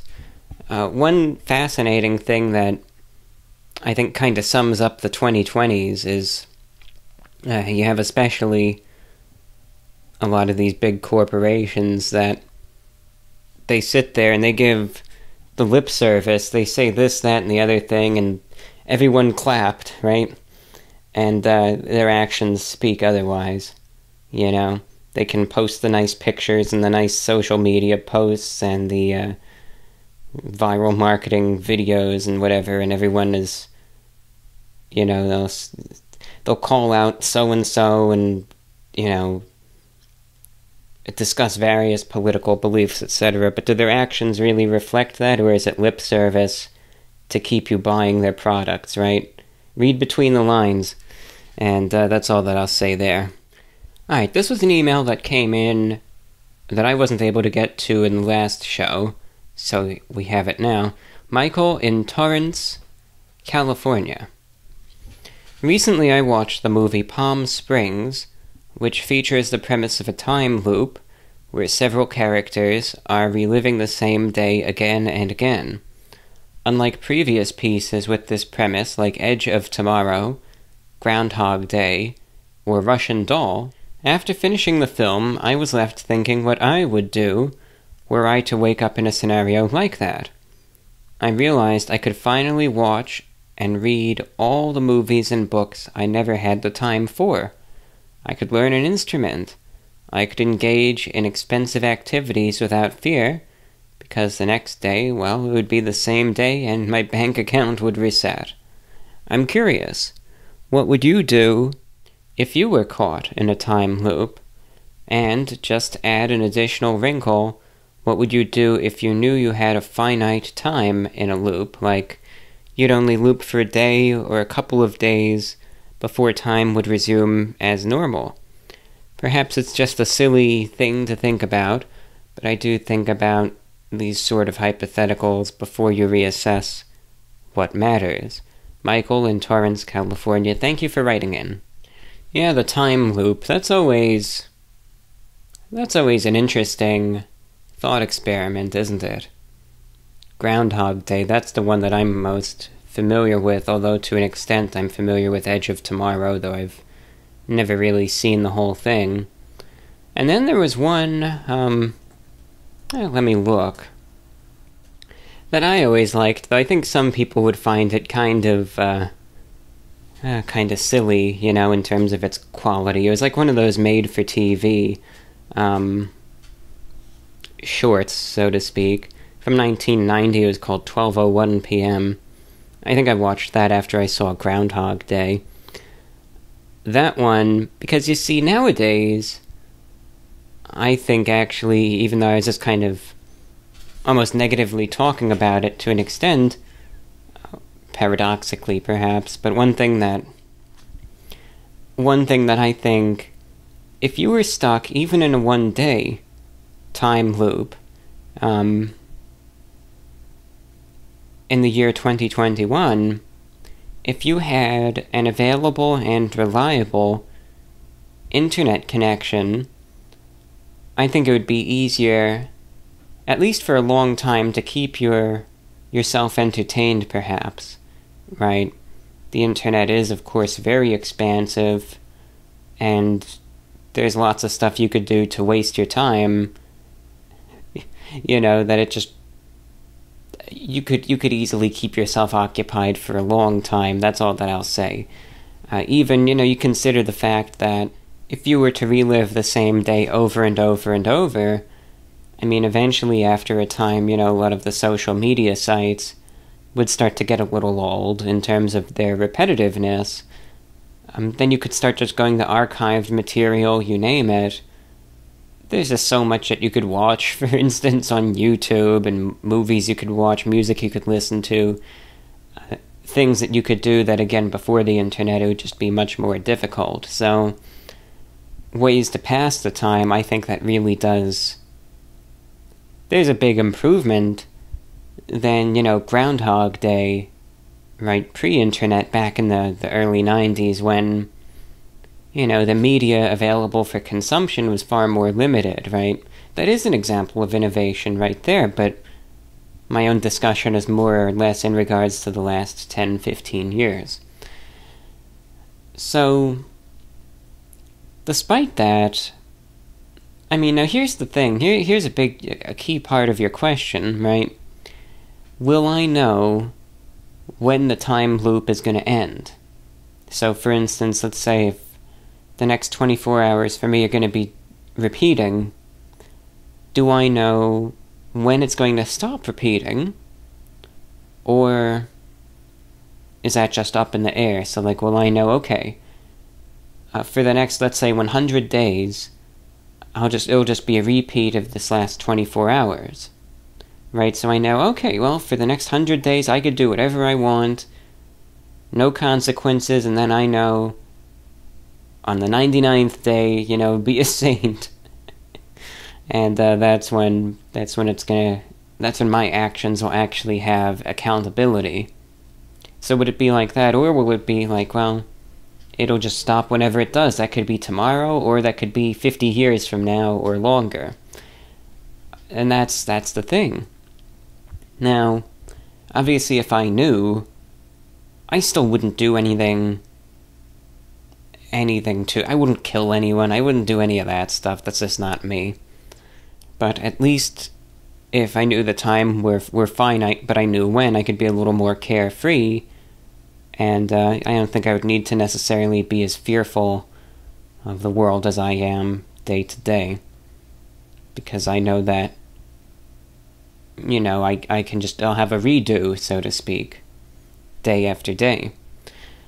Now, if it weren't, and I didn't know when, I think it would start out much the same, though eventually, if it started getting into years of the same day, I think then it would get to the point where even the novelties of the internet might start you might start exhausting your options eventually, and I think it'll get to a point where you might just be so desperate for a change, you won't really care anymore if the time loop breaks the day you do something bad. Let's say you finally decide, alright, let me just rob this bank for the fun of it, and that happens to be the day where the time loop ends.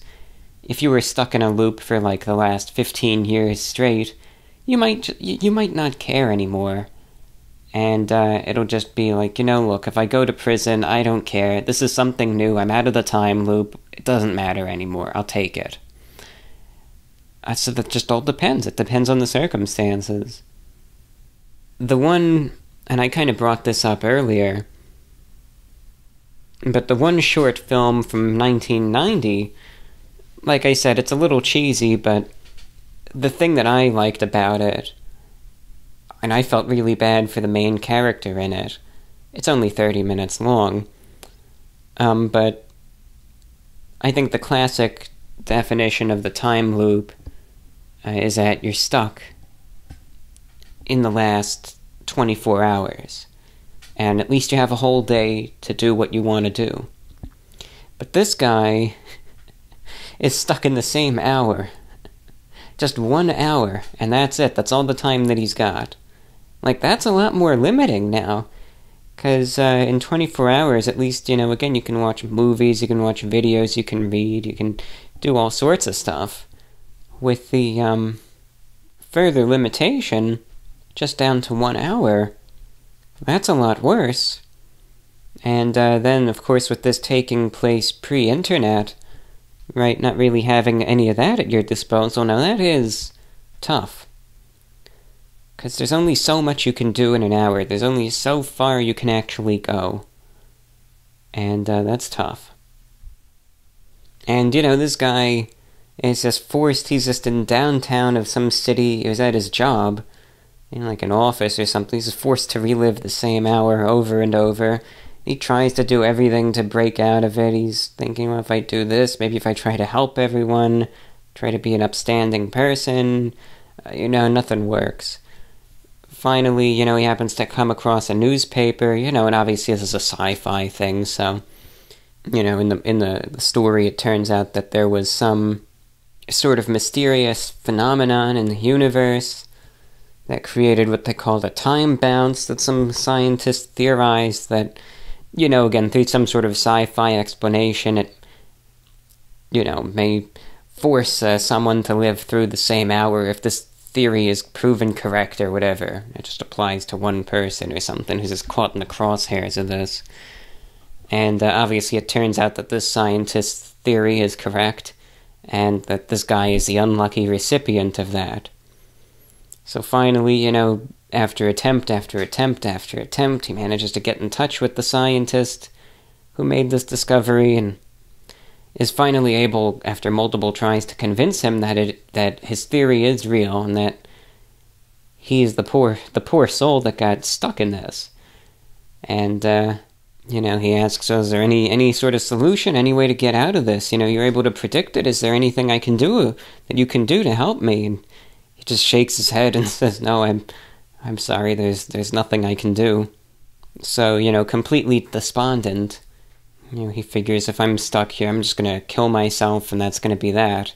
Because he's obviously now repeated the same hour probably thousands and thousands of times. So eventually he kind of jumps someone, takes their handgun, shoots himself, only to wake up in the exact same spot that he always starts out in, and he realizes that he's going to be stuck doing this for eternity. And now that is torture. That is absolute torture right there. So time loops, it is a fascinating concept. Some people say that it's overdone these days, but I don't think so. I've always found it fascinating. Thanks again for your email. Give me one quick second. I'm looking for something. Sometimes I lose track of things, I needed to take a Benadryl. I swear I haven't taken it yet. I swear. Yet, I'm checking my pockets. It's not there. So what on earth did I know I took it out of its bottle, and I put it in my pocket. It's not in my pocket, but I don't remember taking it. So where on earth is it then? I must have taken it.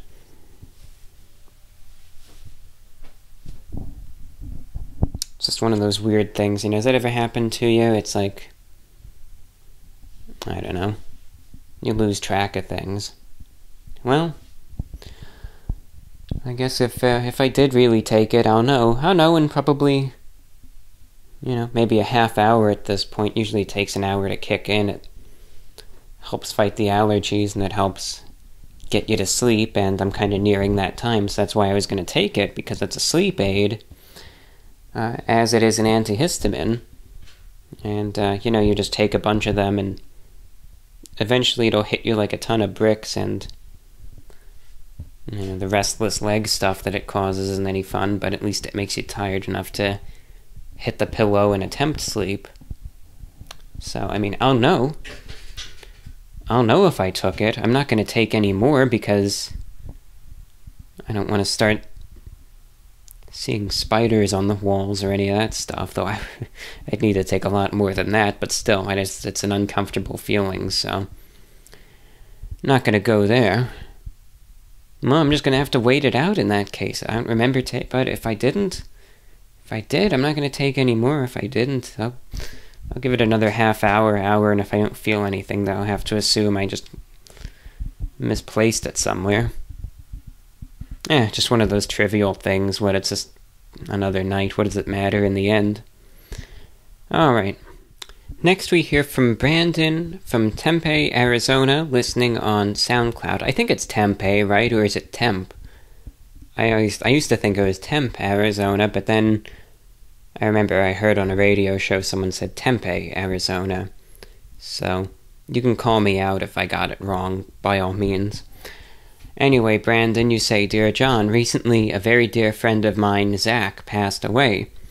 He was an avid listener and shortwave enthusiast, and he introduced me to your show, so I wanted to thank you for being such a positive part of our lives. To interject, I looked up, and I hope this wasn't a intrusion of anyone's privacy, but I looked up his name, just Zach, Zach, Arizona, in the VORW email. I mean, there's tens of thousands of emails, but I kind of scanned through, and I found a bunch of reception reports from a Zach in Tempe, Arizona, so that might have been your friend. He seemed as though he was a very avid listener of the shortwave broadcast, especially in maybe 2018 or so. And, it kind of jogged my memory. I do remember his reception reports. He would always kind of listen in and request some songs and send in the shortwave feedback. Well, if that was him, at least that jogged my memory, and I do remember him. He was a very avid listener. But either way, whether that was or wasn't him, I'm really sorry to hear about your loss. I know must be tough. You continue, we would often repeat adages from your live and let live approach to life, such as, well, it is what it is, and I have fond memories of our enjoying your show on the couch while making late-night Taco Bell runs. He'd always make sure I got a Baja Blast. Also, because you've discussed them in previous shows, I wanted to mention that Zach compared your well-kept fingernails to one of those of his favorite philosophers, Gilles Deleuze, I'm sure I butchered that name, who grew them out much longer, apparently because it was painful to touch things with the pads of his fingers. All the best, Brandon, from Tempe, Arizona, SoundCloud listener. P.S. Do you ever listen to radio static? I like to listen to 530 kilohertz AM on my car radio while driving next to the light rail, as there's really interesting chaotic interference from the cables. Some other sounds I've noticed are from intersections, low-hanging power lines, car washes, and braking semi-trucks. I think it's a relaxing way to decompress and explore the city, especially late at night when there aren't many cars on the road. So thank you, Brandon, for checking in, and again, I'm really, truly sorry to hear about the loss of your dear friend, Zach, and it's just always really sad to hear that, and I hope things get better, but I know from experience that loss, it's one of those things. Some people, they talk about it, they say, oh, with time it'll get better. Maybe it will. With time, the direct pain lessens, but it never fills the void.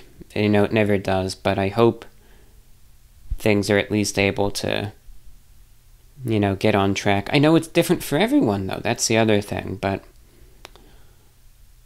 I know it's tough. I wish you the best of luck going forward, Brandon. Keep your head up as best you can.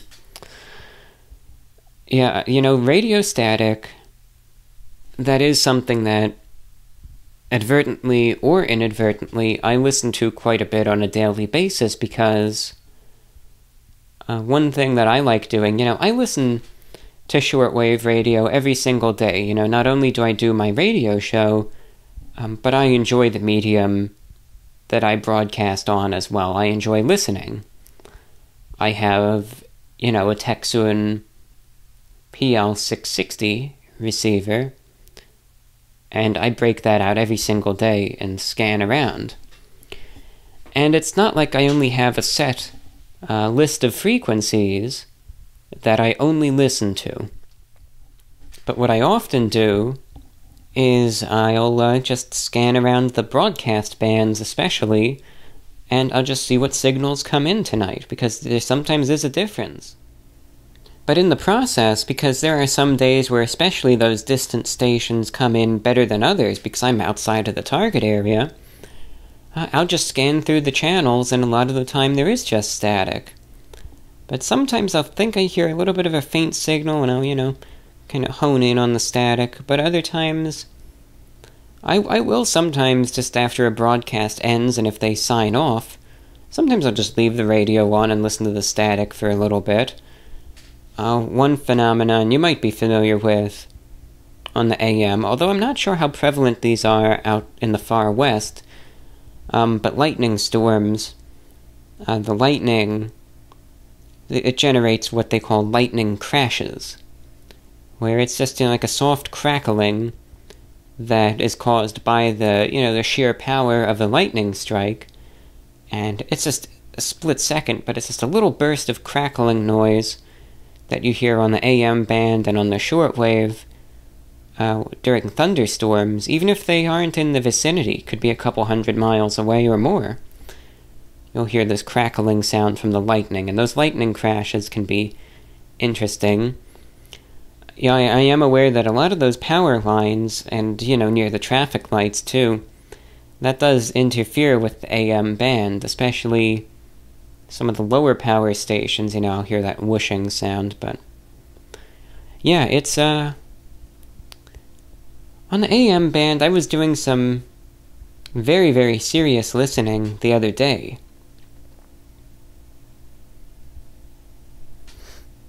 And sometimes it's fun to try to pick up radio stations, even on the AM, that are really, really far away, just for the sake of being able to see if I could hear it or not. And I think I finally got, one of my best catches, anyway, because of the power level that it's transmitted at. Because, mind you, the strongest AM stations are 50,000 watts, and most broadcasters that you hear, especially at night where the signals travel a little further, are usually somewhere between 5,000 watts and, again, 50,000. But I managed to hear a radio station that was 100 watts, at like 3 a.m., but it was transmitted from Hudson County, New Jersey.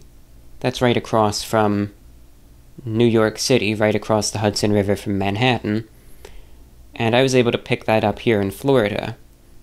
And, there wasn't a ton of interference, but it was just a decent achievement, because that station, funny enough, even when I'm up in New York, that one's tough to catch even up there, and I'm only like 30 miles or less, maybe 20 miles from the transmitter. So to pick it up, over 1,000 miles away was, I couldn't believe it. I couldn't actually believe that this was the one that I heard, cutting through the static like that. But I know for a fact it was. I recognized the voice, and, they were talking about the Lincoln Tunnel, and, Hoboken, New Jersey, and all of that, which I know for a fact is Hudson County. There's a good restaurant in Hudson County that I've been to a couple times, right on the river there. So, I'm familiar with the area. It was just amazing that I was able to pick that up all that far away. But let me tell you, that took a lot of listening to the static, but, that's more with intent. But again, I have nothing against listening to radio static. Especially AM and shortwave radio static. FM I don't like. The noise is just way too discordant and harsh. I like the softness that, analog AM and shortwave radio has to offer. It's very pleasant on the ears. So I get what you're saying. Thank you for your question. This was another topic which was offered for discussion in the previous broadcast that I never got around to because, I felt like I was pressed for time. For anyone who cares, by the way, this isn't the email. I think I did take that Benadryl. I'm starting to feel it. No, this isn't going to be a trip report or anything. Again, I didn't even take anywhere near as much. I do feel the initial onset of the drowsiness, and like I said, you know when it hits. You know, it's like you're hitting a wall.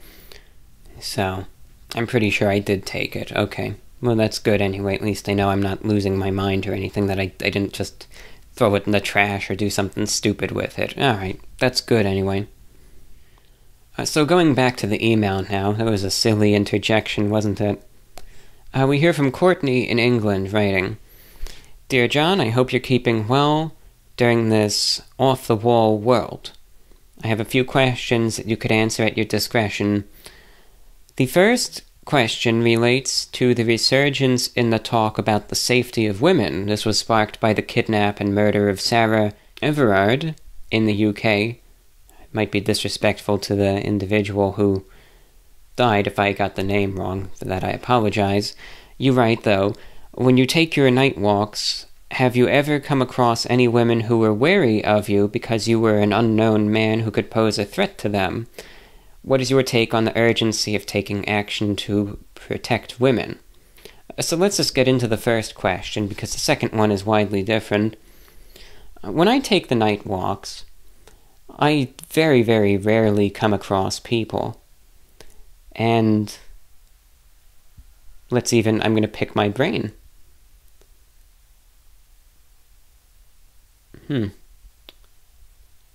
From my recollections, I do not believe that I have ever come across another individual who is female during these night walks. Now, people will have different responses for that, right? Some may just say, well, I think it's just because, men stay up later and, are more likely to walk around than women or something like that. I wonder, though, could that be because, right, maybe like what you're saying, someone who is female, especially just by herself, may not feel as safe or comfortable walking around in the middle of the night in a populated area by herself. There's obviously much discussion in society about that I think does have legitimacy. I think there are many instances, in cases like that, where I think women, justifiably have more concerns than most guys do. Now, I have to lump myself into a kind of group where I do have my own concerns, because, look at me. I'm like a skeleton, so someone could see me and they'll think I could take this guy, I can do one thing or another, and I think I can he's not going to be able to stop me. So when I go outside and do my walks, there are a number of things that I always ensure. Number one, I am very acutely aware of my surroundings. And number two, you better believe whenever I go outside, I have a means that I can defend myself. And while I cannot guarantee my own safety, all I can try to the best of my abilities guarantee is that if someone's going to try anything, you better believe I'm going to go down swinging, and they may wind up being very, very regretful. But that's a last resort. I'm not going to go crazy and do anything else, only with a very justifiable cause, which in all my years has never needed to happen. But as I said, I am very, very acutely aware of my surroundings whenever I go outside, to the point where if I hear, especially if I see another person, even in the distance, you better believe I'm going to be watching that person like a hawk. And one thing that I'm thankful that I'm able to do, I think lots of other folks can too, but I'm thankful that I have a pretty decent peripheral vision. So despite looking straight ahead, you better believe I could still monitor my own peripherals, and I'll be watching that person. I know I don't care what they look like, how old or young they are. I really don't care. My guard is up. I don't care who they are. Even if it were someone who is female, I am unbiasedly paranoid. When I see a person late at night, I always assume that they're going to try to do something. So I keep my distance. And they never care. I've never gotten any strange looks. No one's ever said anything. So for instance, if it's a distance where it will not arouse any suspicion, I will just cross the street. Because either way, right, that gives me the advantage. If they want to try something, number one, they're going to have to cross the street first, And that's really going to trigger alarm bells, so I could either A, initiate a means of escape, which I always have planned, that's the other thing, or B, it might just limit the distance and make it a little harder for them. So they can't just walk right up to me and then draw their weapon and try something, or whatever it might be, try to grab me or something. So I'll always keep the distance. But number 2, I'll always just try to get in my mind a quick description of the individual, so if anything happens, I'll be able to describe what the person looked like. I utilize my hearing too, very acutely. So for instance, I use that as a second pair of eyes. If I hear a car, especially something that's coming up either toward me from behind, or after it passes me and is behind me, I always hone in immediately on the engine noise and whether I can discern, is it still traveling, is it accelerating, is it slowing down, has it stopped? And if it is of those latter 2, then again I immediately hone in on it. Because, what's going on? Right, is someone planning something? Now most of the time it's just someone returning home for something or what have you. But if then you hear a car door open, then, really, you kind of brace yourself. And I think that it's important to use, your ears as a second set of eyes. I don't think, I just personally think it would be unwise to go and, try to walk in the middle of the night and then you hear a car, drive past you and then creep up to a stop, someone open the car door and then you start hearing footsteps behind you and not to think anything of it. That's just silly in my opinion. But anyway, it's not like I'm just perpetually thinking of that. Most of the time the night walks are very nice. It's actually a way that I can clear my mind, get some good exercise too, and this is just in the back of my mind. What I'm trying to say is that I'm always ready. But again, getting back to your question, right, I think you would, I hate to put words in your mouth, but I imagine that you would be willing to agree.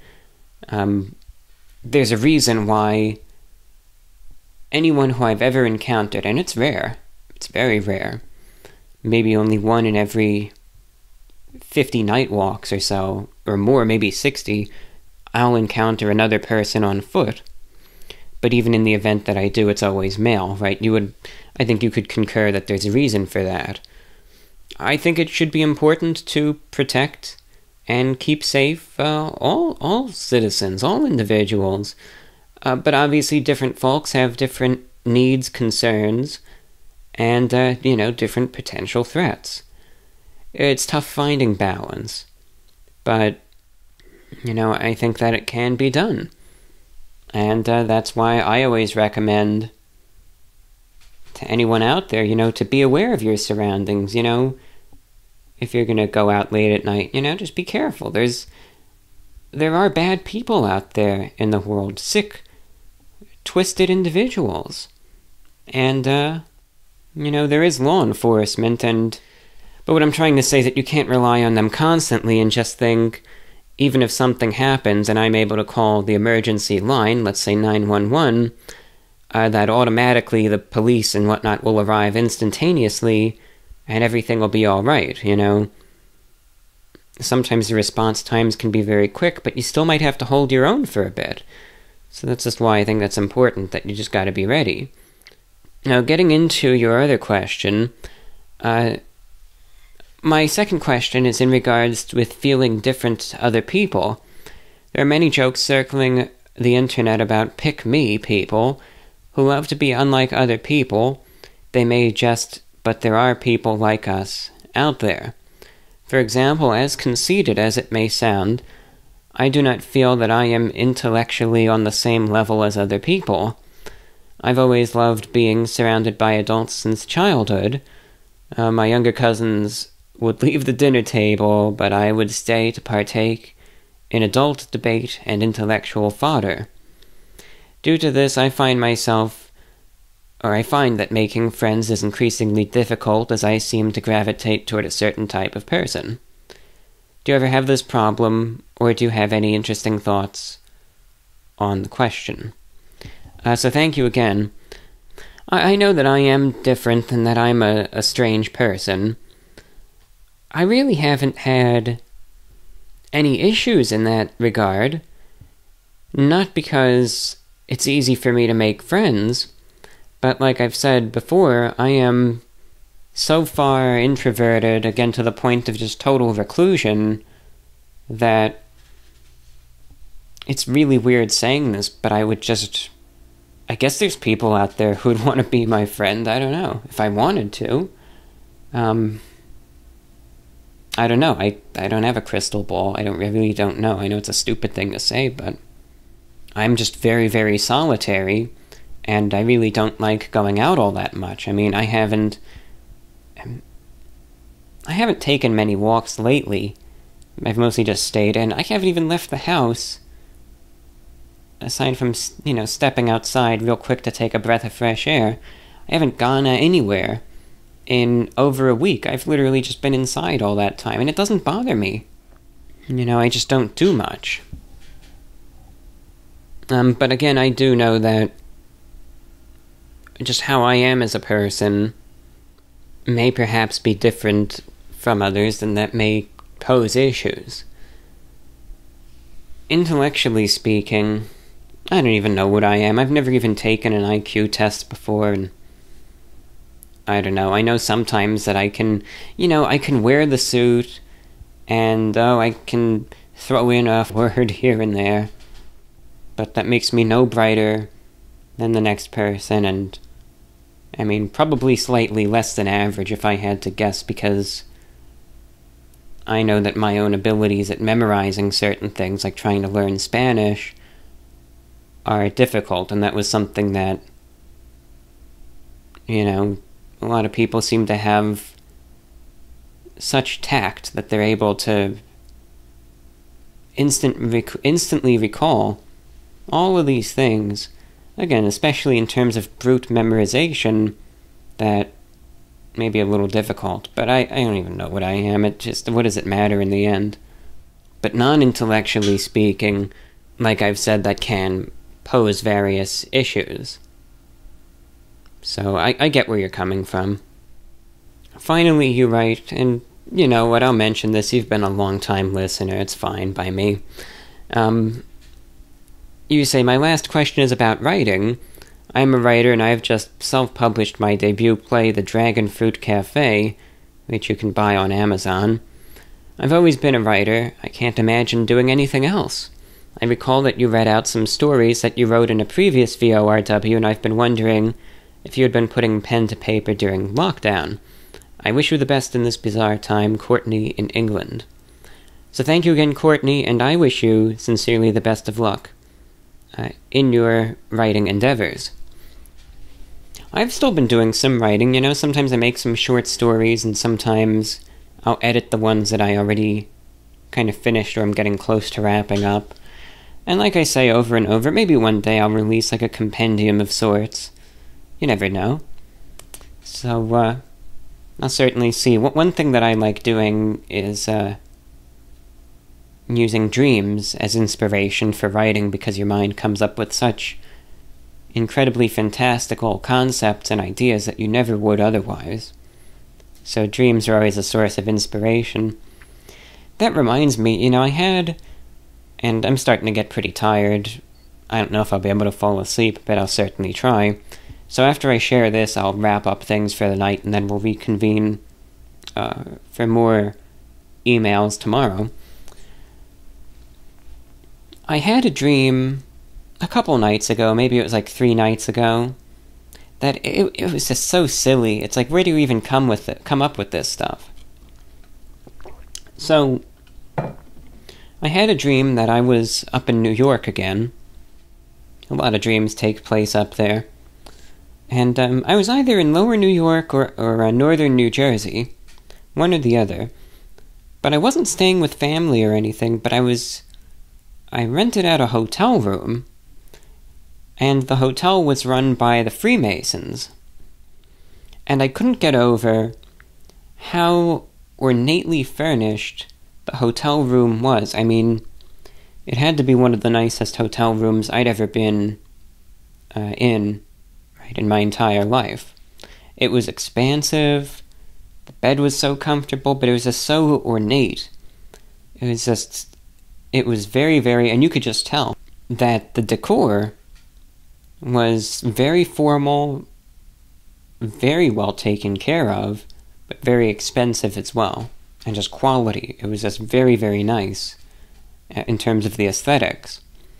So, I was in there, and I was in like this real formal wood panel that even had an office and everything, and this real expensive desk, and it was just really nice. And I was up late at night. I think I set up my laptop on the desk of this office or something, and it was at a window, and I was up a couple floors. I was maybe on like the 6th floor or so of this hotel, and out front was, like a pretty decent-sized road. It wasn't a huge highway or anything, but, it was like a built-up 2-lane road with spaces, on the sides for parking, and then on each side of the street there were stores and other buildings and stuff. And that night I saw a construction crew set up, and they started doing work on the road. They were doing a lot of work. It was like the whole stretch of it. I think they were doing some repaving or something, so they all had, their reflective vests and their hard hats on, and they had, the steamrollers and the big dump trucks, and all of that. And they were doing, there were like 50 construction workers there, because it was a big project. And they began their work at around maybe 11 p.m., and they were doing their work. They were working very efficiently, and the noise wasn't too bad, but I could certainly hear some of the banging and all of that from the construction in the street. And I kept the curtains drawn for the most part, but, every now and then I would peek out and look at the workers, just kind of watch the world go by, so, maybe they started their work at, 10 p.m., then I'll look out, at midnight, then at 2 a.m., etc. But eventually it gets to a point at around 3:30 a.m. where I notice the noise just suddenly stops, because, I had noticed it all evening, and eventually you get used to it. So the noise suddenly stops from this construction site, and I start hearing the faint sound of singing until it starts getting louder and more distinct, until I can start making out the words, and it seems like more and more people are joining in. So I'm thinking to myself, this is kind of weird, I'm hearing like this chorus of singing from the street, so I part the curtains and look out, and I see on the street, now all walking down the road, all like 50 of the construction workers lined up in formation, 4 per row, then stretching back, all the way until pretty much all of them are in this formation. So think of it as like, a regiment of soldiers, on parade or something. And all of them have their reflective vests and their hard hats on, and some of them have like the shovels slung over their shoulders like it's a rifle or something. And they're all marching down the street in formation, belting out the Battle Hymn of the Republic. And they're all singing that in unison, all marching down the street like this, again, regiment or battalion or whatever of soldiers. I don't know the exact terminology. On parade, all the construction workers, they just stopped what they're doing. They're in formation, walking down the street at 3 a.m., singing that, until they disappear around the corner, never to be seen again.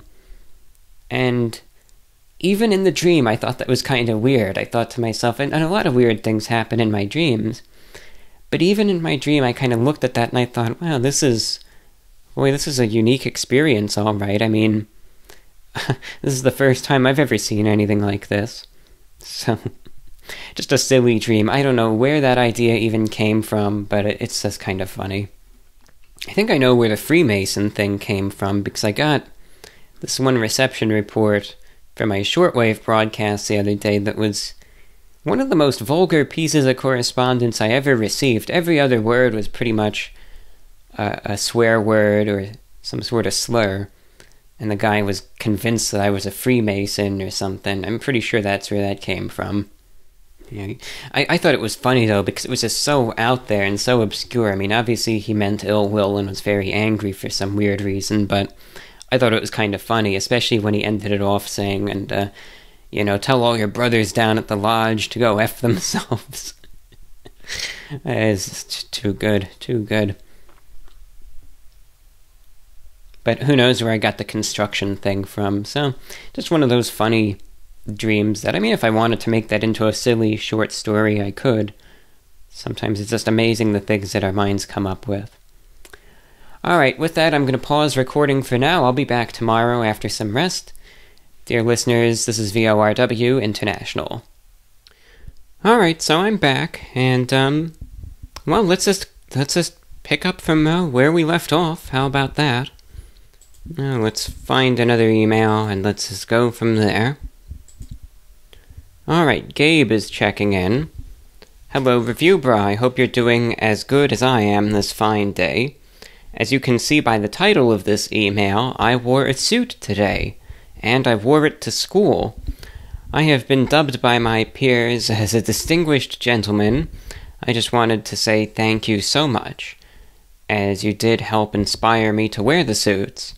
This is really the only good news I have outside of the drama happening in my life right now. But good news it is. Great news, even. So thank you for the inspiration and the great advice you always have. All the best from Gabe. Thanks, Gabe, for your kind words. And that's really fantastic to hear. I'm glad you're wearing what you want to wear. As many of you listening know, I am a strong advocate of that. And I'm glad, and it seems like people, aren't giving you a hard time about that, which is very important. Very important. So I'm glad. And it sounds like that's working out good. So wear what you want, and I hope things improve for you personally, whatever that might be. I just hope your situation improves and things get better, again, whatever that might be. So thank you again for your feedback. John in Illinois checking in. Hello, Review Bra. Hope you're having a good day, enjoying the latest podcast. I have... let's see.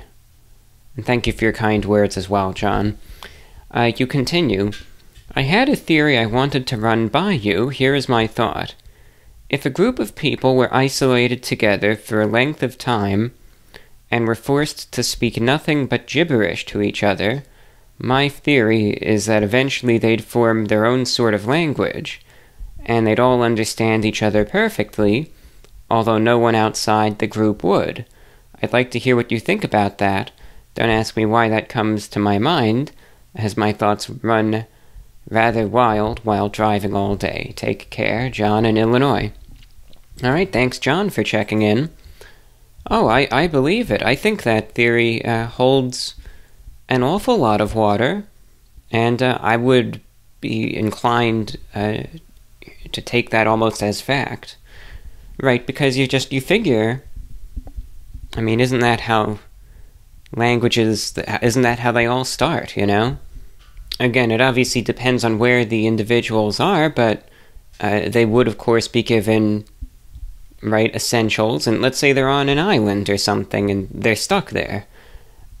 I think what will assist in the creation of a new language, right, is situational terms. For instance, you see the water, you point at it, and you make up a word for it, right? People will eventually come to the consensus that, okay, this word means water, this word means the sun, this word means fire, etc.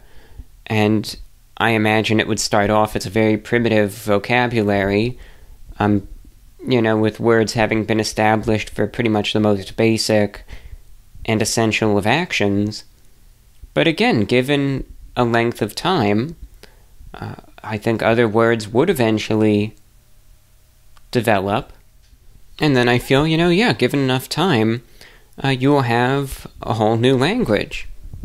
Right, a good example of this, I would have to assume, are the Sentinelese people. And that's an interesting story, in my opinion, if you ever want to read about this.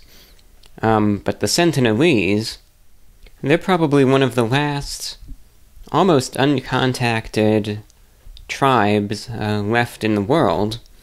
You have this remote island, kind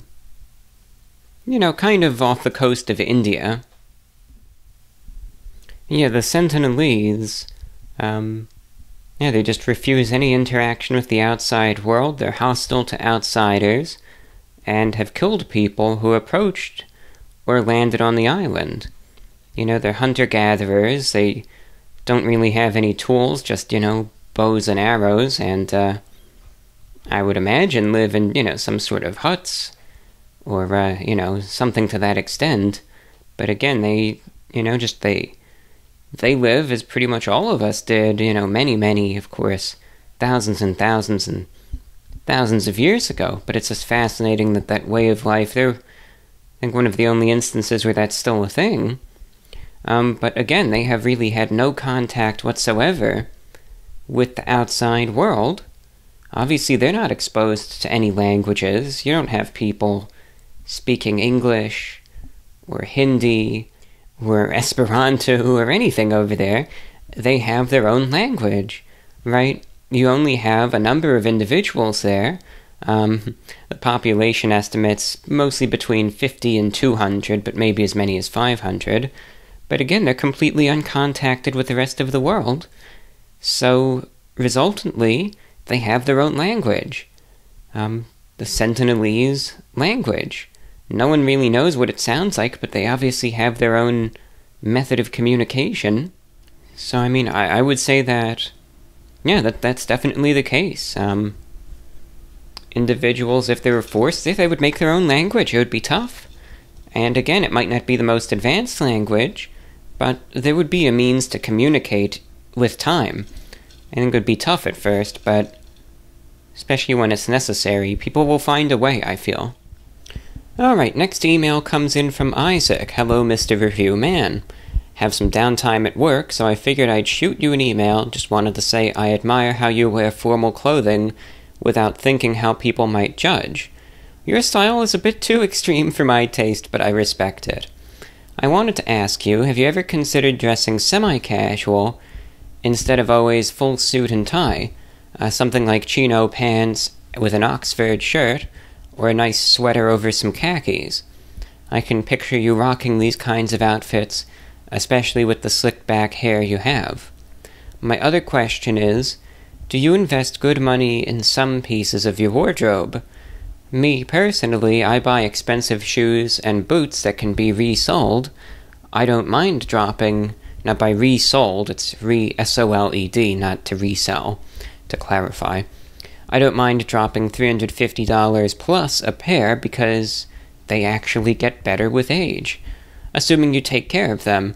I'm curious to see if maybe you buy real expensive belts or watches that us viewers don't know about. Anyway, your thoughts on these topics would be cool to hear. Keep up the good work, man. And know a lot of people admire you. Sincerely, Isaac. Thanks, Isaac. And, some good questions. So let's just get into it in order. Do I wear, or have I, or will I wear, again, like maybe did you say semi-formal or casual? I'd have to assume casual. I'm just curious. Yeah, semi-casual. I would not anymore, but actually I already have. Interestingly enough, because you have to remember there was like this intermediary period in about maybe from 2011 up until 2014, where I didn't wear a tie every single day, but I still dressed very nicely. That's when my wardrobe wasn't as full, and I just didn't want to go all the way because of some kids at my school, etc. So, for instance, this is just my recollection. So let's just say 2013, maybe, right? What would I wear? So about 3 days a week, I would still wear a full suit. And again, this is like back in 2013. Then 2 days a week, I'd probably just wear a shirt and tie. But then the other 2 days, I might wear something like... And it would still be more... I wouldn't really say semi-casual, because I would still wear like a dress shirt, tucked into some suit pants, but without a tie. But there have been instances where I would sometimes wear a polo shirt tucked into like some pleated khaki pants. So yes, I have worn ensembles like that. I'd say again up until like 2013 or so. In 2014 I did a couple times, and then that was about it for me. But yes, there have been instances where I wore, again, like polo shirts or some, button-down, mostly dress shirts, tucked in, again with like khaki pants, dress pants, or suit pants, but no real tie. On a small number of instances, I've worn a suit without a tie, but that's extremely rare. I haven't done that in probably like 6-7 years or more. But yeah, there have been times where I've done that, but it's rare, and I just feel more comfortable actually, more formal than less. So that's just why I wear what I wear, but I have nothing against anyone who wants to dress casually, semi-casual, semi-formal, formal, whatever. Wear what you want, and it doesn't bother me one single bit. You just have to find what your element is, right? And that's different for each person. But again, for me, I know that especially these days, the way that I dress, it might be considered extremely formal, but that's just what I like to wear. For instance, today, I had to do every now and then I kind of touch base with some people at YouTube, just to, make sure everything is, if there's any updates or whatever. And I let them know just any concerns or issues I might have. And, I was just sitting here, but I wore a full 3-piece suit just for that, just for a call. Why? Because it just felt right, I don't know, it feels like the most appropriate attire, if especially you're going to have a meeting in regards to, especially my livelihood. I wouldn't wear anything less. But I know that's not the norm. And, you just have to find what works for you. I remember the progression, because, and I think I've discussed this before, but when I went to school, no one was too awful to me. Some people, I'm sure they said things behind my back, but what do I care? People do that pretty much every second of every day right now. So I'm still here. What does it matter? But, eventually I would wear a full suit and tie, sometimes a 3-piece suit, to class every day, and everyone just accepted that that's just how I am. But, it's just a progression, where again, and I think I've explained this before, the hardest is always when you first wear a tie, because people aren't used to seeing that. And that's the most difficult thing. When you first wear a tie, yeah, that's when people really... it's rough. And that's when you get bombarded with questions and everything. But eventually people get used to it. But, first it starts with you're not wearing jeans, shorts, t-shirts anymore, right? And you start substituting that for nicer pants. You add a collar to the shirt, but it's still untucked. Then eventually you start tucking the shirts in. Then maybe instead of just button-down shirts, you switch to dress shirts. And then finally, you put on a tie, and again, that's what always gets everyone. But then, you maybe just wear a tie once or twice a week, then you start increasing that frequency, then maybe wear a tie with the sweater, or a sweater vest or something. Little accessories here and there. Then you make the bump up from that to a sport coat. Right, because that's pretty much like a suit jacket. And then finally from there, then just break out the full suits. And that's how I did it, over a couple years. And it's so gradual that people just get used to it. And no one even questions it anymore. But it's all circumstantial, and it's all what you're comfortable doing. Now, into your second point or question, any expensive items? Well, let's think. I'm struggling to answer this because I can't even remember the last piece of clothing I even purchased. I mean, I'm not lying here. I legitimately can't remember. See, I barely even buy clothing anymore. I just feel like I have everything that I need. So my answer to that is no, I don't. All my suits are second-hand. I get them either online or from thrift stores because they're vintage suits, but they're pretty much cheap in terms of their price. Now, their actual value, back in the day, they weren't cheap. But because the style is just not popular anymore, you can get some good deals. Watches, for instance, I don't wear wristwatches. I have a pocket watch, but it needs a new battery, so it's non-functional. And my shoes, I have the same pair of shoes. This pair has lasted me a long time. I don't think I've needed to change out this pair of shoes in a couple years, but I have another pair of shoes just ready, so when this one eventually wears out, I'll just switch it out.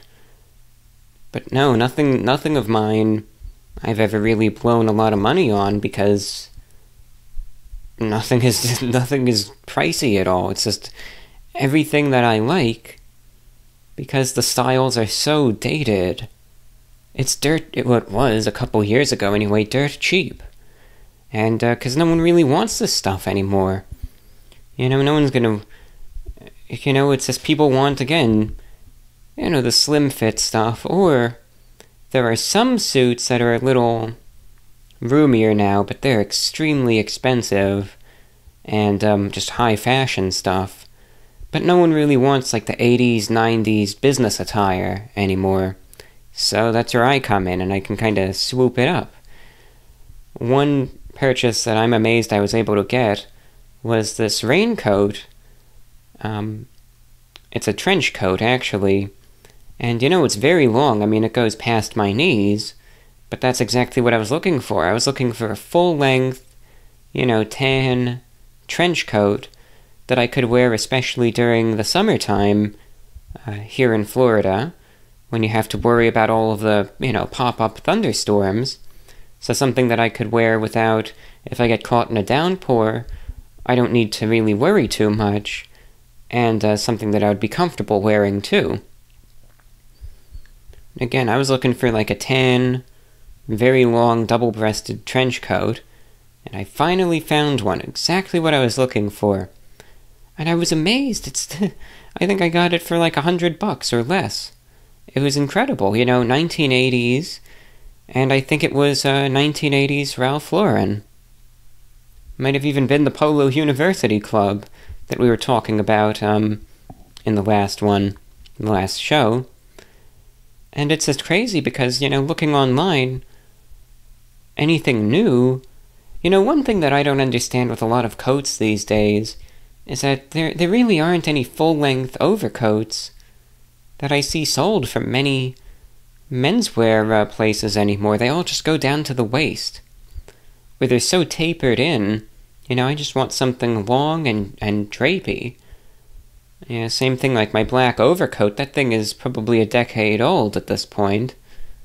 But I just like the longer. I just want a coat. If I'm going to wear a coat, I want it to go pretty much down to my, knee length at least, preferably lower than that, so everything is covered up.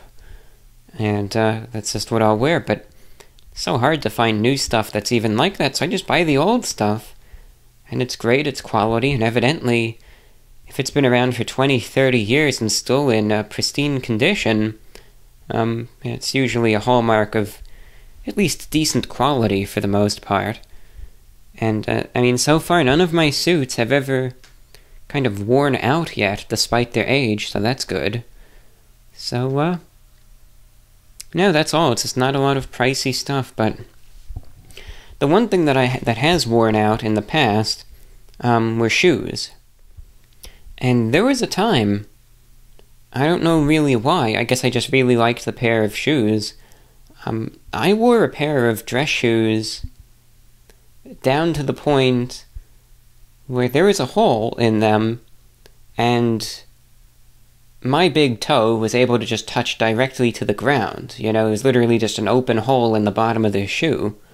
And I wore it like that. I mean, that's how long I'll hold on to some of this stuff. I just don't... I don't know, I just do what I do, I guess. But, after that point, I pretty much retired that pair of shoes and went on to the next. But even still, what do? I wear the exact same pair, and then I have another pair of the exact same shoes in reserve. And I just do that endlessly. But, like I was saying, this pair of shoes has lasted me a while, and it still doesn't seem like there's any sign that it's going to give up on me anytime soon. Okay. What next? Alright, Edward is checking in now. Hello, Edward. You write, ever considered making a website to support your channel, broadcast, or fan art? It could be really helpful to introduce those who discover your work. I got this idea when I wanted to check at all of the fan art you received. I was expecting to find a website of yours, but there wasn't. So thank you, number one, for your suggestion. That's something that I've thought of for the years, and I'll float that idea around every now and then, but then I'll just sit on it and never do anything. So I'll give you the same exact answer that I've said for the last 5, 6, 7 years. Maybe at some point I'll have a website, but for now, I don't. Now, on to more important subject matter, I feel, anyway. You say this might be a difficult question to answer, but you said this is a clean slate, so here goes. Would you rather be ignorant and live blissfully, or be self-aware and depressed? This question bothered me for the past several years, and I still haven't found the answer. I don't wish to be ignorant, because I want to face the problems in order to prevent them in the future, nor do I wish to be painfully self-aware, that it makes my head spin. I just want peace, but don't know how or where to find it. What would you do? So thanks, Edward. That's actually an interesting question that you raise. I don't really know if I could answer that definitively, because essentially this question was answered for me. You might say, what sort of thing is that to say, Here's what I mean. If it weren't for this YouTube channel and everything that I've done, I may be, as you phrase, ignorant. I wouldn't be self-aware. I wasn't self-aware up until, probably took late 2013, early 2014 until it was completely.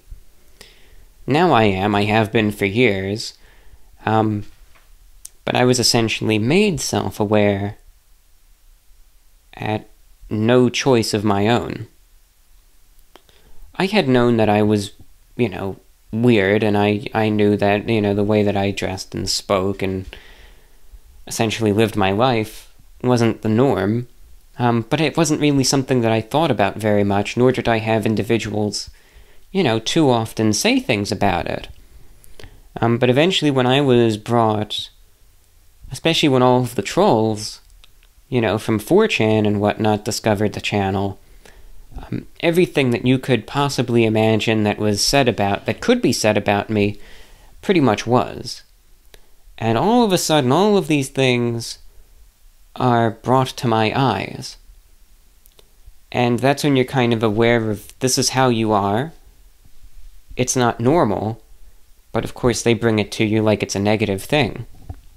And there was that transformative period when I kind of went through some real dark days. I mean, and I'm thankful to say it's better now, but day after day after day after day, right, I read these threads and messages, because I had comments disabled back then because it was so bad. I disabled comments on my channel from 2012 all the way up until mid-2015. So the only way people could really talk about me was on other platforms. That, again, I would sometimes monitor. But boy, I remember, I kind of became self-aware when I started reading these threads on 4chan, on a daily basis in around August, September of 2013 it was. And these were the worst things I had ever seen about me. Day after day after day, you rinse and repeat. And, you get caught in this loop where you start believing, you start noticing things about yourself, you start believing all of these awful things, you start hating yourself as a result of it. Because, the way you are, the way you function is all of a sudden being painted in such a negative light, and you have people mocking and insulting you constantly. And then it gets to the point, you want to ignore these people, but it eats away at you, and then you gotta go back. You gotta see what they're saying this time around. Excuse me for a moment, gonna drink some water. And, it was just a really dark time. It was from, again, like August, September of 2013, probably into May of 2014, just constant. It never got any better one day to the next, to the next, to the next. It was just a completely, it was a dark time. But eventually, I guess, just as fate had it, just things took their course. And I just accepted myself for how I am. Despite being self-aware, I said, well, I guess in the end, hey, this is just how I am. People say what they will. I'm happy this way, and that's how I'm going to stay. I'm not going to change for these folks. So I didn't, but it took, again, many, many depressing months to finally come to that realization and just make up my own mind as to how I feel. But again, before that, I wasn't totally self-aware. And, I still had bouts of being down, but, it's kind of like your head is in the clouds a bit. And you certainly don't have as many worries.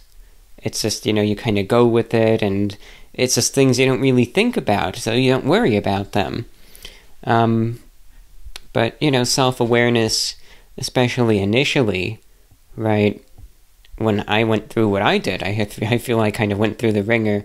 Yeah, it does equal depression. I don't think it always does, but a lot of the times, I know self-awareness is, normally it's not necessarily equated to a good thing. It's like if you're self-aware, I've just never really seen it used ever in a good connotation. Though it could be, of course. It's just something I really don't see. But once I went through there, granted, it kind of did open my eyes a bit also as to how people are. And it's definitely, it has dampened my view of humanity to the point nowadays, right, where I see, probably a lot of people in this world are just inherently evil. But what can you do about it? Nothing. So I'm just going to live my life and do my thing as long as I do, and that's it. So I've found a way to make it work. And despite being self-aware, despite knowing how I am, this isn't normal, I'm just going to do what I do. And, no ifs, ands, or buts about it. The thing is, that's not a question that there's an easy answer, not for me, not for anyone else. Sometimes I sit there and think, man, I wish my head was just in the clouds, and didn't have to think about all this stuff. Wouldn't that be great? You're just totally oblivious to it all. Be fantastic. Boy, that would be the life right there. But I don't know, at what cost? Right? At what cost? I can't answer the question for you because it's different for everyone, and one's definition, one's perception, etc., it's just different person to person. Though one thing I would just say for you to consider, if you're already asking this question, isn't there already that degree of self-awareness that you might be, considering about in this point for discussion? Right? Isn't there already? Food for thought, thanks for writing. We next hear from Violet in Moldova, with a few thoughts on dreaming and other topics. First you write, in the last show, Ali asked about lucid dreams. I have these almost every night. They're fun, but it was a period of time where I missed regular dreams and nightmares. I remember a beginning of nightmare that turned into comedy. Strange, but after watching the movie It, with Bill Skarsgård, I was chased by Tim Curry's Pennywise for some reason. He tried to catch me while laughing and jumping like an acrobat of Cirque du Soleil. We were inside some dark mansion made of black trampoline material. It felt like an endless chase until I realized that I'm dreaming, and chased him into a mirror labyrinth, and I was laughing and he was crying. Stupid nightmare, but it's an example of what they can turn into. It's worse when you don't have dreams at all. It happened to me for a month once. After I woke up, it felt like I didn't sleep properly, like I didn't get any resting. So I have two questions for you. Question 1. Does anyone have precognitive dreams? Those are dreams where one is able to successfully vaticinate future events. Right? That's a good word, by the way. Vaticinate means to predict or foretell. And I'm sorry, just to interject real quick. I really wish you were a listener back in 2019.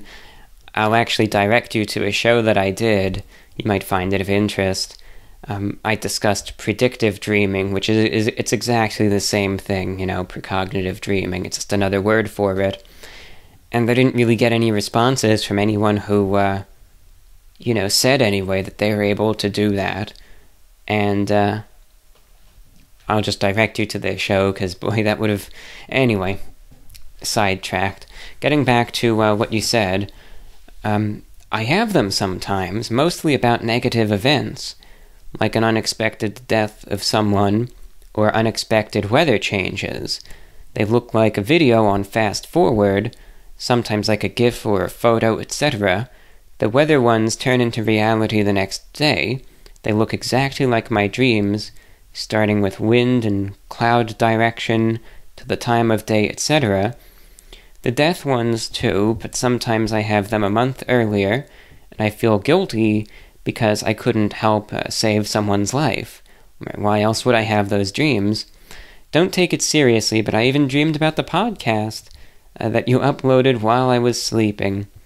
So that is very interesting. Again, regardless, I think individuals listening will have their different views as to the, perceived accuracy and or authenticity of precognitive dreams, but I certainly think it's fascinating either way. I would imagine, as you seem to mention, the death ones might be rarer. It must be distressing, if it really does come to pass. It's like you kind of saw it coming, in a sense. Yeah, it's morbid to think about. Look, if in the event, if you ever have a dream like that about me, just don't tell me. Please don't tell me. Just let it happen, and let that be that. Question 2, you write about social anxiety disorder. I notice that it happens mostly in so-called first world countries, unquote, where there is too much comfort in life. For instance, working, paying bills, ordering food can be done from your house. You can watch the world through the black mirror, and the interaction with people is minimal. It's not an evolutionary thing. It's not a terminal diagnosis. I know it happens to people who have experienced negative behavior from others. It happens to everyone, everywhere. It's no surprise that the world is a dangerous place. It always was and will be. People who don't have such comfort have to push themselves out to survive, even if they don't like it. They get used to the outside. I'm talking from my own experience. Since childhood, I've been through some stuff, not supernatural, monsters were the least scary things, but bullying at school, rape attempts, etc. But I've always fought back to protect myself, and have tried to fight to protect others. Life is short and dangerous. Some accident or blood clot can happen even inside our own house. In my opinion, too much comfort is not always good. No one has to become an extrovert and enjoy being somewhere. We just need to give less F's about what other people think about us. They mostly think about their own problems. I sympathize with anxious people, but no one is going to live our life for us. So thank you for your perspective there. Not quite as a retort, but let's say your theory there is true. I think it would just be substituting one sort of issue for another, That's my take anyway. The world isn't, it doesn't need to be mentioned anymore. There's lots of bad people out there in the world, and I'm sorry to hear what you had to go through. It's, absolutely awful. It shouldn't happen, ever. But like I've said, I do understand your take. You gotta find a way to live your life somehow, some way. As for me, I do have ways to kind of get around it and make it work, but again, evidently I'm still here, and I guess I have succeeded in that. On a final question, you just said, you mentioned we can send emails as frequently or infrequently as we want, but I don't understand what frequently means. Once a week or month? I have sometimes a burst of energy to write you an email about news or podcast topics, questions, share stuff, but I feel like I'll just annoy you with weird emails. Just look above, a long-ass text. I only wanted to ask 2 questions, damn it. Don't get upset by negative comments and emails. If you want the podcast longer, then do it. Ciao. So thank you for writing in. No, I mean that in the quite literal sense. I'll cite some examples. Literally correspond as much as you want. And if you want to write in on a daily basis, I'm not going to stop you. Then go for it. If you want to write something, then write it. And that's fine by me. There are listeners who correspond multiple times a week. There are folks who listen to the shortwave broadcasts and write an email every single show that I do. That's 4 times a week right there. I welcome those emails. I look forward to them. And like I said, there are some folks who correspond, again, on a near or close to daily basis. The one thing that I just have to mention, for anyone who might want to write that frequently, and those who already do obviously know this and are fine with it, but I just won't have the ability to provide a written or necessarily verbal response to every piece of correspondence, but my eyes will see it. That I can assure you. I know there's really no way to tell, but if you send an email to me, VORWINFO@gmail.com, I will see it. I check the email. Most of the time I just have the email open as long as I'm awake, so if something comes in, I will see it right away. Like I said, I can't always guarantee a formal response, but you better believe I will see it. So, like I said, if you get the urge to correspond, and let's say you see something interesting in the news, or an interesting thought, or whatever it might be, by all means send an email. It's up to you, and it's whatever you want to do, really. That's why I wouldn't say something like that unless I'm willing to stand by it. If you want to write once a month, you can do that. If you want to write once a week, you can do that. If you want to write more than that, you are fine and welcome to do that as well. And if you never want to write in and only listen, that too is perfectly fine. So I hope that answered your questions. Thank you for your feedback once again. Laura is checking in. First-time writer. She says, I am new to the community. As an international student pursuing a master's degree at Washington, D.C., I discovered your YouTube channel and the VORW podcast during the early days of stay-at-home order. I would like to thank you for all the content you put out for the audience to enjoy. By far, I personally love all of them, which I have watched and listened to, and I like to learn new things from the podcast, which makes me want to take notes as you speak, just like taking an online class from my university. My question for you is, did you travel a lot before, or have you considered traveling around the world after the virus got contained? If you did, would you mind sharing some fascinating story that you may have encountered during the trip? If you have not, which part of the world would you like to explore and why? Again, appreciate your efforts in producing quality content, and please take care. Cheers, from Laura. Thanks, Laura. And good to have you as a listener, and if you'd like to take notes, as I've said, do whatever you want. It doesn't bother me. I am somewhat, I would say I am more traveled domestically in the United States than I am internationally. The only other country I have ever visited is Canada. I have visited Canada 3 or 4 times. You might say 3 or 4? How can you not remember that? Because 2 of those potential trips were when I was young, and you know how sometimes memories are when you're quite young, you lose track of it all. But I know one of those trips, I was in Toronto, Canada. I went up the CN Tower, and then there was the trip that I discussed a couple shows back, where I went through the province of Quebec, and toured Montreal, Quebec City, and then I went into, the east coast of Canada, Nova Scotia, New Brunswick, and then into Newfoundland, and toured there. And then my final trip to Canada was at Niagara Falls, on the Canadian side. Then therefrom, I went to Ottawa, Canada, and went, toured some of the sites in that city. Domestically speaking, obviously up and down pretty much the entire East Coast.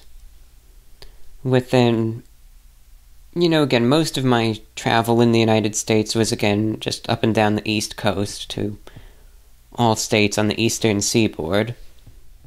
And then there was also a real big trip in 2011 by car from New York all the way out to Yellowstone National Park in Wyoming and back, visiting various sites along the way.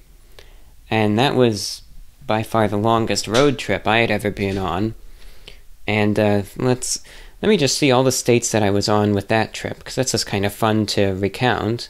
Let me get a map of the United States so I don't miss anything. And then my final trip, major trip anyway, in the United States was in 2014 via plane to Hawaii. And I visited California for like 2 days when I had to go over there for the Tosh.0 film shoot. But that wasn't really a trip because I was just, again, there to film something. Though, again, I was able to indulge in some fine In-N-Out burger, but that's about it. You know, there was one experience that I was thinking about, I'll share real quick, that disgusted me. It really filled me with disgust. And I just hope that this has been fixed since then. This is going back now to the trip where I was talking about it was a disgrace. It really was.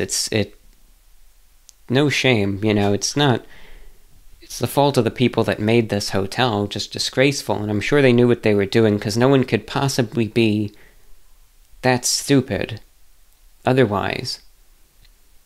But when I was in Niagara Falls, it's a beautiful place, you know, it's a very scenic location, and especially on the Canadian side, you know, you have the beautiful, as they call the Horseshoe Falls. And there are some, you know, good hotels located nearby, some of which are very, very tall buildings. And the one hotel that I was in was one of the tallest ones, and was fortunate enough to be on one of the top floors of such a high building. You know, I mean, it had to be on like the 50th or 60th floor, very, very high up, to the point where people start just looking like dots on the ground, you know. But the view was breathtaking, and that's what made it all worth it, because from that high up, you had this just beautiful view over Niagara Falls, and you could just see for miles and miles. And it was just fantastic, you know, I could just watch the waterfall all day long. I had a pair of binoculars that I could just look around at the street, you know, just watch people going about their day. You can watch traffic, you can look and probably see, you know, 20 miles away or more. And it was just great. And, you know, I remember there was a point when I was in that hotel room, I had some insomnia. I've always had it, pretty much. And, you know, I was up at 3 a.m., everyone else was asleep, and I just got up and, you know, sat by the window and just looked out into the night, and, gosh, I just sat there for hours, you know, just watching the world go by till I finally got tired. And it's just one of those things, you know, it was breathtaking. You know, but being that this was one of the tallest buildings in the area, you know, there were still some buildings in front of the hotel, but they were maybe, you know, 20 or 30 stories tall, whereas this hotel is like 50 or 60, so you can still see over these buildings, and you could see into, you know, onto the roof, and if one were intrusive, one could look into the windows of these adjacent buildings. Now, I really didn't have any interest in that. You know, I was mostly interested in watching the traffic and looking at the waterfalls and all of that stuff. Well,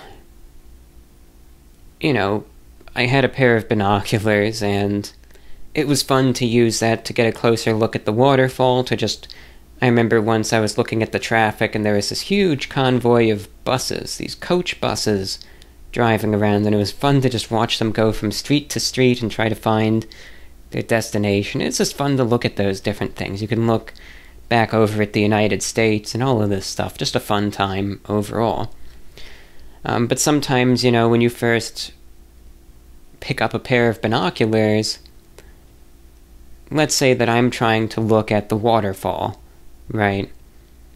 So I pick up a pair of binoculars off of the table and I set them to my eyes and I'm looking out the window.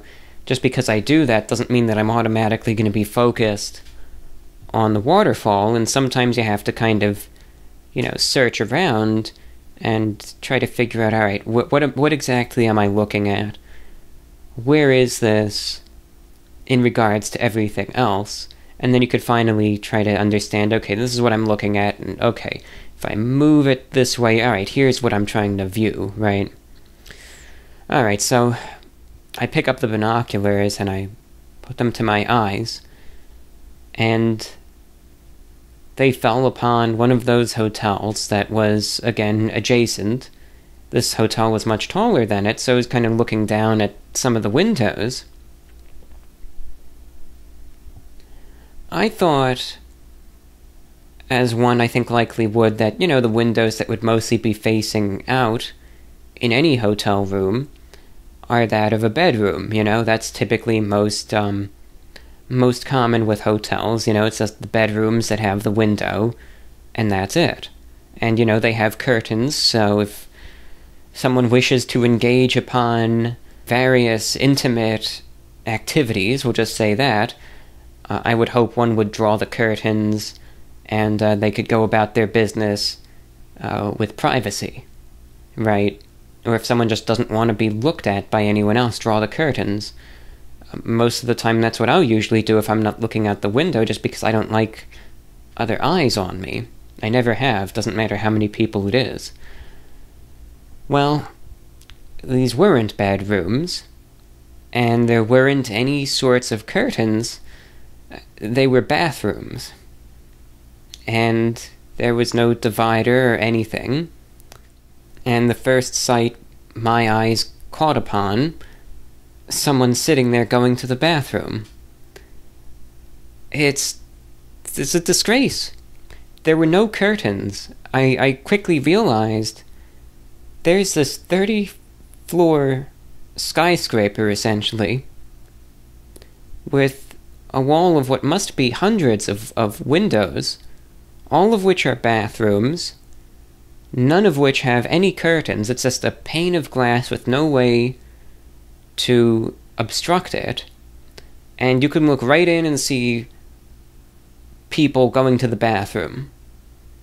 And that disgusted me. Not only, of course, because that's not something that you want to see, but it's just disgraceful that there wouldn't be any sort of way, especially as something as intimate as a bathroom, that you can't even go about your business without the fact that people may, in my case inadvertently, but there are some who would, of course, leap at the opportunity to be able to spy upon people in these compromising moments. So, it was disgusting. And I couldn't believe it. It was insane. I would never give that hotel my patronage ever. And I have never heard of a more absurd floor plan than that. I mean, I've never heard of it. I have never been to a hotel where the bathroom essentially isn't a windowless room. Or if it were to have a window, they would at least have the common sense and the common decency to include a curtain. Or make the glass maybe like one-way glass or something, or that there's such a degree of glare some pervert can't look in. And it was insane. I could not... It was like one of those moments, it's like, am I really... Is this real? And sadly, it was all too real, but that kind of took what was a very good experience and kind of ruined it a bit, and then I had to... because what? You look out the window and you see this, not with the naked eye, really, but of course with a pair of binoculars, but it's like I even look out and, now that thought pops into my head, and it just kind of ruins the whole thing. So, that was just, that.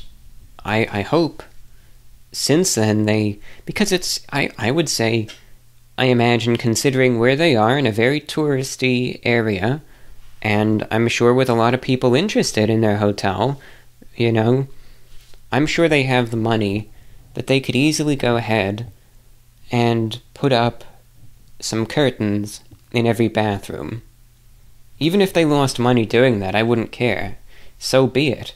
It's common sense. Put up curtains. I don't care how much money that would put you in the hole. Just do it for the sake of common decency and dignity. But it was crazy, and you never forgot that. But usually there are better memories than that. It was a very nice trip aside from that. Very nice, and it's just one of those experiences anyway. Certainly, I think more unique than just talking about how the waterfall was, but boy, that was... awful. We have a few comments coming in from Moritaka in the UK. I'm a comic book artist, and I listen to your podcast on YouTube. I came upon your Report of the Week channel way back in late 2019, and then subsequently found your podcast channel about a week later, and since then I've been a regular listener. Although I don't always see eye to eye with you on the more political subjects, your podcast is always a great source of comfort and a place of introspection for me. I love that you talk about many deep topics in a more calm, non-judgmental manner, which is always a blessing to experience online, and I find it always puts me in a headspace where I can concentrate and think more clearly while working on my graphic novel, which is now completed in the storyboard phase after 4 long years of work. A bit of a tangent, but I recommend giving the band A Bump of Chicken a listen. They're a Japanese band, and they've made many great songs over the years. Thank you for all of the amazing work you do, and I hope your podcast and food reviews only get more popular in the future. And thanks for reading my rambling mess of an email. All the best, Moritaka. Thank you for your feedback. I appreciate it. And I appreciate the fact that even if, we don't necessarily see eye to eye on every issue, we're still evidently able to coexist civilly, peacefully, and, that's okay. And I wish you the best of luck with the graphic novel. It sounds to me that you've put a lot of effort into this, a lot of time, and I just hope that it is everything that you hoped it would be and more. And I sincerely wish you the best of luck there with it. So thank you for your kind words. No matter what happens with the YouTube channel or this podcast, I'll be around a while. We hear from a listener in Brazil with a comment. First of all, I'm sorry for not writing sooner. I've been a long-time listener of this show, but I've never found the right words to express the peace you bring me. As the days go by, technology progresses and is forcibly imposed into our lives. Everything needs to be high-tech, clean, productive, sterile. Maybe that's not even your goal, but you represent, to me, a bastion of a time long forgotten, a time when everything was simpler and more honest, and true to real human communication, be it for wearing suits in the face of flashy, colorful clothes, or for enduring in a radio show when people are addicted to stimulation. A tuxedo-wearing guy reviewing fast food, how crazy is that? People like you are the reason the internet was invented. I'm tired of copies of the same ideas. You're a real personality, a real person, or someone really dedicated to a character, you never know. In a way, your show makes me feel like a child again. It brings me back to when I sat in the living room listening to the radio with my father. Now, I've tried wearing suits when I was younger, and it made me feel like an adult, someone respectable, but, I didn't have the courage to pull it off. Sometimes following the path you want puts you against society, and for that, my dear sir, you inspire me. You do what you want, and that's that. We have to sing to our own type of music, even if nobody else sings along. Let's not fall for the vulgarization of our times. P.S. I am Brazilian, and as demanded by every ESL speaker, I apologize for any mistakes. So thank you for your comments and kind words. I appreciate it. And in regards to me, I always say that what you see is what you get. And I just am how I am. Obviously, for certain videos, I play up certain things for the camera on the YouTube channel. But that's another reason why I don't record these shows on videos. You just get the real deal. So thank you for your kind words, Rafael in Brazil. An anonymous listener from Virginia checking in. Hey there, Review Bra, I hope this email finds you well. I've been watching your videos for a few years now, but only recently did I start listening to the podcast. It is my first time writing to you. First and foremost, I'd like to thank you for helping me during these times. I recently went through a rough breakup, and your videos and podcasts have been keeping me company throughout this difficulty. Secondly, I wanted to ask, after all these years of doing both the radio show and the YouTube, do they still fill you with the same contentment they did years ago? If so, would you say you get burnt out more frequently or not? Thanks for taking the time to read my email. I hope you're having an enjoyable day. Listening from Virginia. So thanks for your questions, and I'm sorry to hear about the breakup. I hope things get better for you. In regards to the content, it still fills me with contentment, and I would say it fills me with the same degree of contentment that it has for the last, I'm just thinking right now, I'd say 6 years. When I kind of took it more from just doing it as a hobby to trying to do it as a livelihood. And it still does. There's a reason why I still do it after all of these years. And why I still do what I do. If I hated it, I would probably change it up and do something different, Or I think it would kind of show, because if you really hate something, you could try to mask it, but there will be times and ways where it will slip out. No, I enjoy what I do. And the one thing you have to remember about this podcast, there is no monetary incentive whatsoever to do this. The only profitable thing I ever even do is the YouTube channel, the Report of the Week. Everything on the side, I do purely, from what I get out of it, from the wonderful feedback that comes in.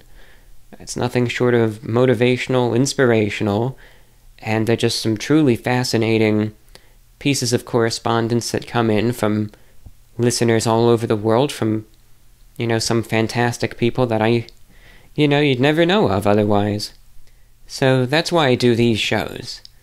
And, that right there, that's been driving me to do this at the microphone for so many years now, and it's such a pleasure to do. So, that's the answer there. In terms of burnout, I feel like I've had my approach to it now, especially the YouTube. As long as my head is above water, that's all that matters.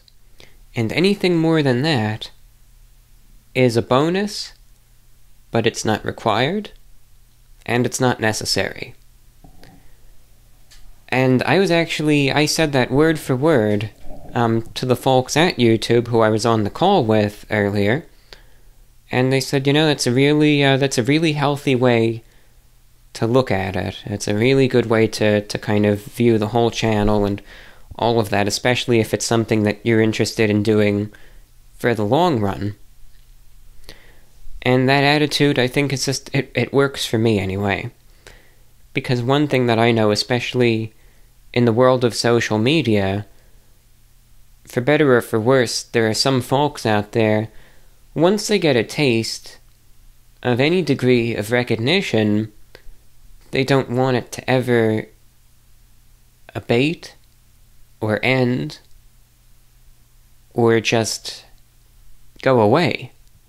And you have this myopic attitude where some folks, let's say once they get a viral video or something, they think that it's only going to continue.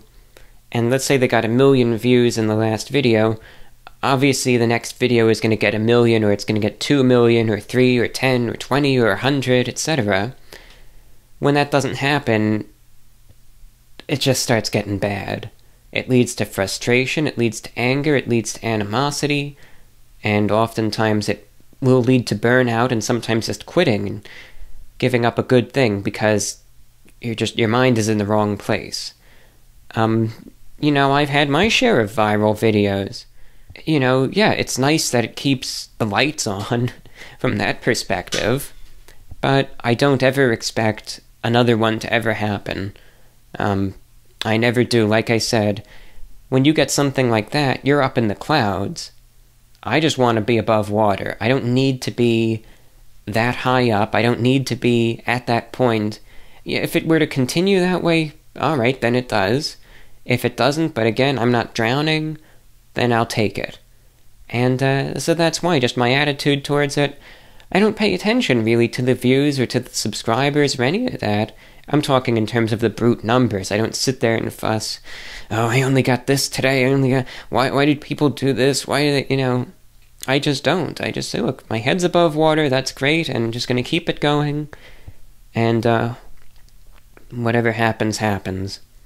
We've got a fantastic community, and that's all I need. It doesn't need to be anything more than that.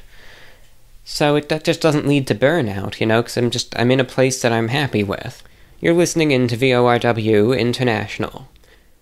Alright, so this is, I'd say the final push. Yeah, a couple more emails I want to get to, maybe a dozen or so, maybe 15.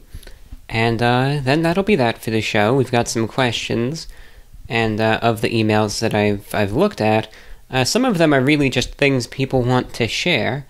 And with those sorts of emails, I just want to let them speak for, let it speak for itself, I don't really want to dilute some of the thoughts and impressions that are being shared by the listeners here.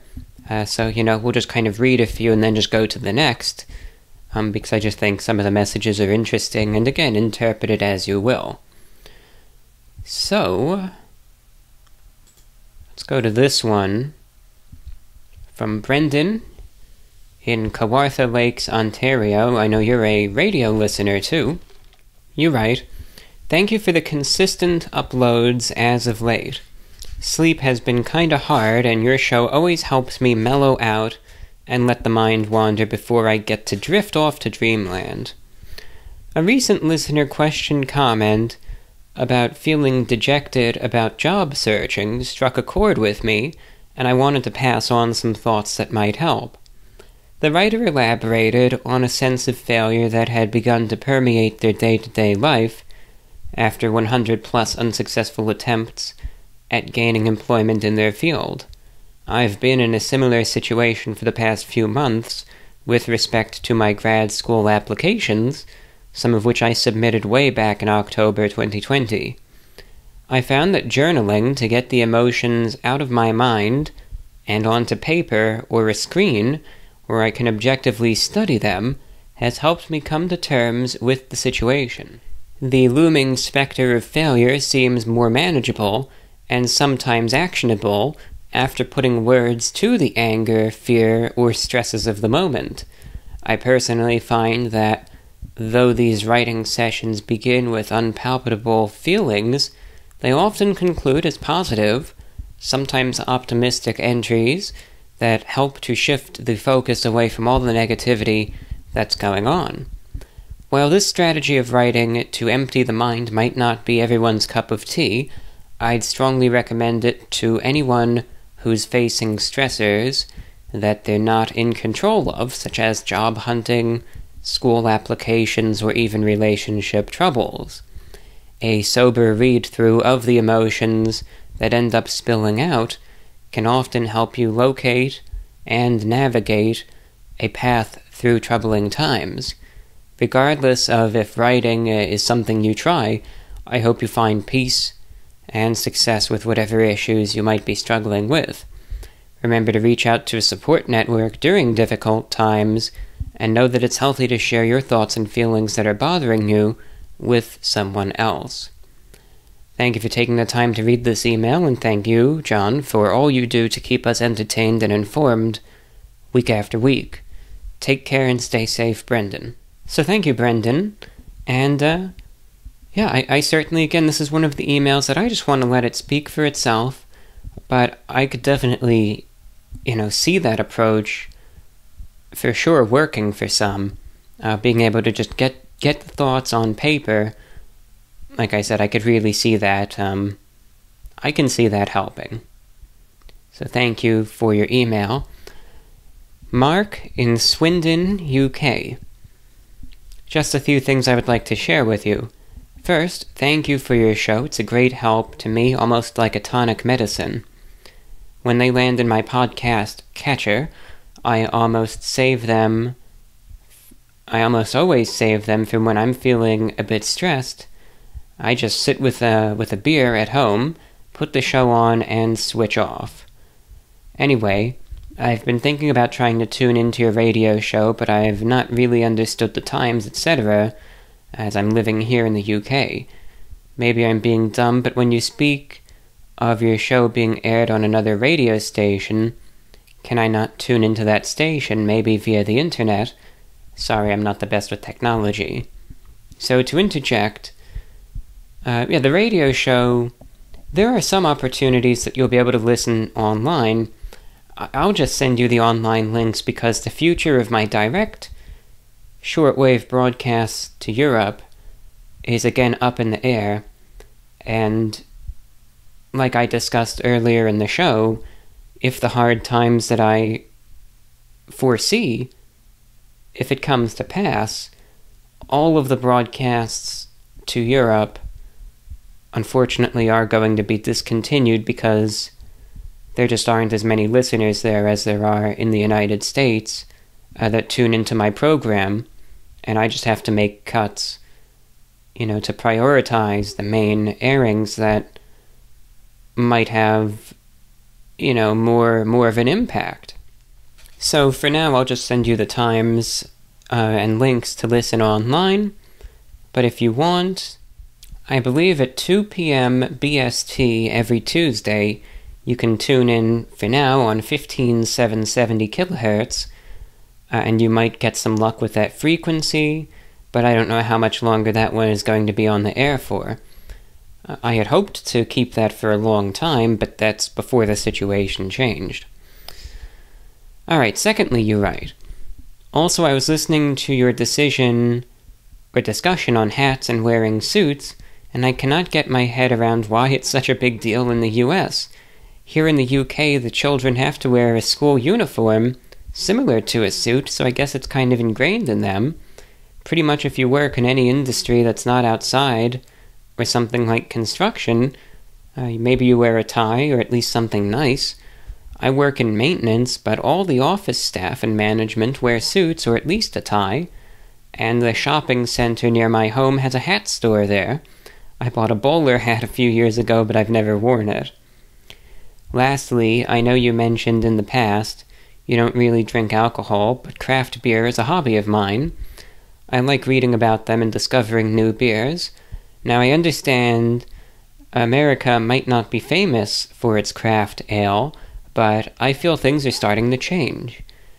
We do have some American ales here in the UK, and they really are quite good, but about 18 months ago I visited Florida and was amazed at how good the local ales are. I had a great conversation in a bar with a Florida man about how I believed America was now one of the best in the world when it came to craft ale. Maybe it was the Florida air, but I literally could not get enough of your beer. Anyway, don't underestimate how much good your show does, and keep up the good work. Mark in Swindon, UK. So thank you, Mark, for your feedback and comments there. Great to hear from you. And interesting point about the craft ales, especially here in Florida, so maybe to some folks who perhaps are more interested than I may be in that. Maybe you'll find that interesting, and it might be something worth looking more into. Alright. Next we hear from Jordan in Glasgow, Scotland. It was either in the podcast in early February or late February that the topic of evil or nasty things that go on in the world came up, and it got me thinking about the way I am in regards to the evil and nasty things. I myself have steered away and got rid of my social media aside from Reddit, which I'm careful about what subjects or subreddits I browse, as I personally don't like seeing a lot of the cruelty in this world, and I've become somewhat of a recluse due to this, probably due to my own trauma, but I can't bear to think about the cruel, evil, nasty things that go around the world.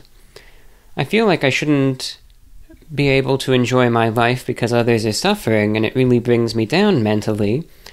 I constantly think about certain things that happen, and I try to avoid watching sad things or reading the news as it just adds to my OCD. Why can't we all just live in peace? So first, it's one of those things, and sadly the only way that I could even answer it is it's a shame.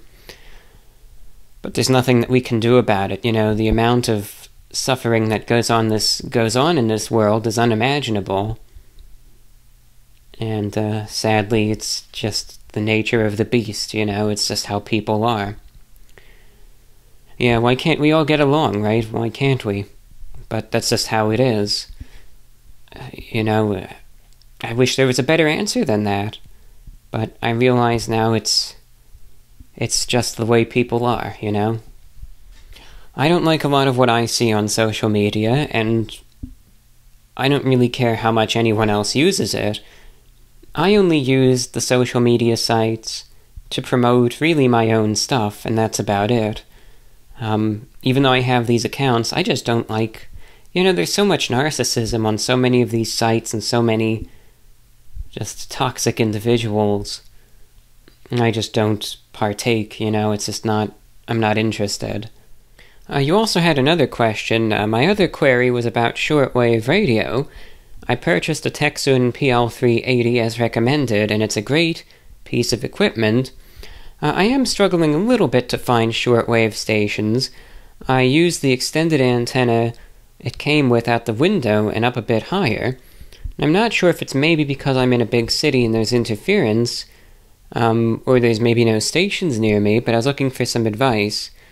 Or are my shortwave dreams crushed because of my geolocation? So thank you, Jordan. The good news is that they are not crushed. As a matter of fact, each location, I would say, has certain advantages as to what you can and can't hear. For instance, in the United States, you can hear more independent types of programs and stuff that you won't just necessarily easily hear online on the shortwave. In Europe, it's a bit harder to hear those sorts of broadcasts, but it's much easier to hear lots of the established, big-name international broadcasters. So no, hope is not lost at all. Sometimes it's just that the shortwave spectrum is a big place. Think about it this way. There's almost, I'd say about 29,000 frequencies in the shortwave spectrum. Now that's in terms of kilohertz. But there's just a lot of space, is what I'm trying to say. And lots of areas where stations may or may not be.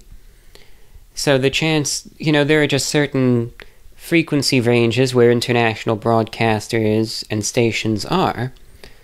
And that's, just what it comes down to. So sometimes we might just be looking in the wrong place.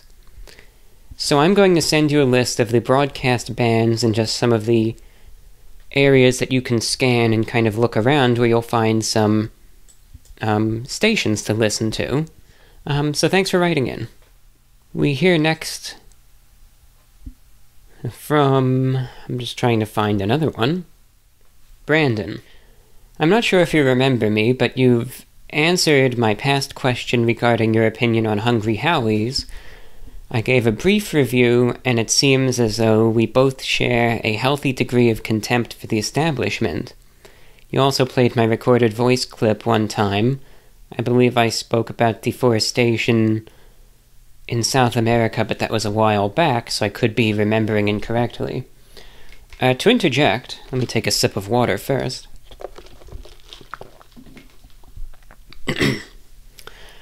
I don't remember the audio recording, but I can't remember everything. But I can't remember everything. So I believe it, though. I remember in 2019, there were lots of folks who sent in audio feedback. And, yeah, Hungry Howies, all that I will say about them is that I have never been there since. I call them Hungry Howards for some weird reason, but I do still have contempt for them. I even had an experience so bad once that I actually took pen to paper and I wrote a short story about them, just how disgusting they were, and anyway, that's that. You said, regarding one of your latest shows, a fan wrote in and asked you about your MBTI and Enneagram tests. I was amused to learn that you and I share MBTI personality types. I've yet to meet another person with my type before, so I found that affirming in a way. We also share a high percentage in the type 9 for Enneagram, which to me was pretty obvious, as we share some of the same values regarding showing respect for others and trying to understand all sides of issues wherever applicable. I've also mentioned before that I have an interest in shortwave. The medium holds a lot of mystery and intrigue to me, especially numbers stations and pirate radio. Those kinds of things interest me in the same way cryptids, aliens, and other kinds of lore do. In fact, every Monday night, I have the privilege of meeting with a group of my close friends around a campfire to discuss philosophy, theology, and as the night goes on, cryptids and other more light and interesting topics. We've all become fans of Bob Gimlin, thanks to your recommendation. A good choice to interject. You have good taste right there. No, he's good, though. He does a great job. But you continue. But I digress from the shortwave question. Based on your suggestions, I'll be going with the PL380, similar to the listener in Scotland there. I've wanted to get one for a while, but I worry about interference. I live in an apartment building, and almost every unit in the building has a router. Additionally, my roommate and I have wireless smart devices, several gaming systems, and we each built our own PC. He uses a wireless card to connect to the internet, and I imagine other units have similar devices and setups. You mentioned that you typically keep some of your devices unplugged. Is that something you do to bolster your shortwave signal quality, or just a personal preference?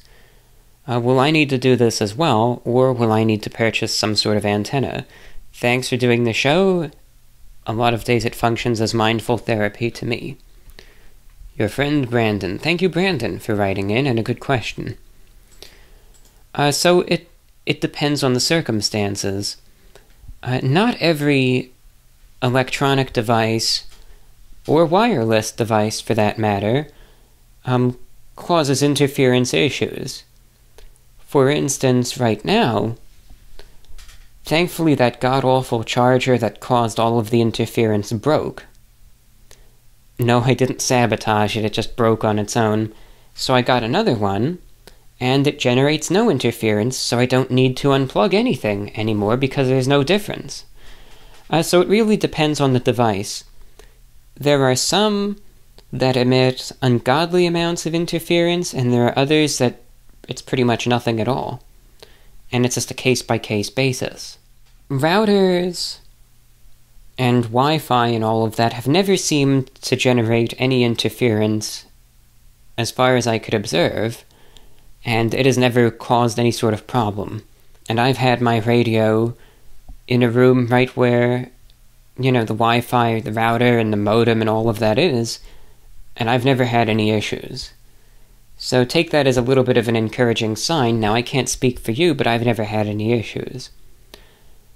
In terms of the wireless smart devices, I'm just not one to really be a fan of that, so I don't own any. But I have had the chance to listen to the radio in locations that do have those smart devices, like the Alexa devices and the home devices and all that stuff, they have never presented any sort of interference either. As for the gaming consoles and the computers, that's a case-by-case basis, but again, maybe they will, but maybe they won't. And you just won't know till you try, but you might find yourself fortunate that you really won't have to do all that much in terms of making adjustments to improve reception, but it all depends. Like I said, I only unplug things when I absolutely have to, and that's usually when it's pretty dire. So for instance, that previous charger that I had, the interference that it generated was so awful that it wasn't even worth it to listen to the radio otherwise. So that's why I would do that, because it was that bad. But otherwise, right now, in terms of devices in my house that generate interference, there's only two that I could even think of right now. One of which is just a little power strip, for some reason, that doesn't even have anything really plugged into it, but it makes this little sort of buzzing interference. But it's not even that bad. I could usually just deal with it, but on occasion I'll just turn that power strip off if I don't need it, just to eliminate that interference, but I could still live with it. And the only other interference are a few lights in the kitchen. They don't interfere with the shortwave, but they do with AM radio. Again, to the point where it's just unlistenable, so I just turn those lights on and just turn a different one on if I ever want to do AM listening. But that's about the extent of it. Thanks for writing in.